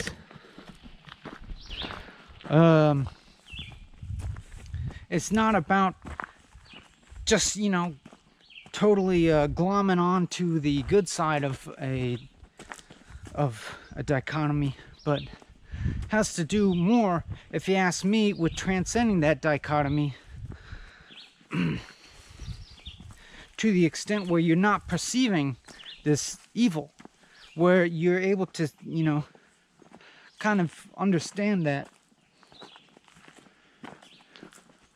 as something that's not totally apart from yourself. If I like, when I find myself vehemently decrying evil in some other person, some kind of system, there's a truth to it. There's a truth to it, but then there's also an extent to which I may be reproducing the evil that I'm decrying, and I'm not really gonna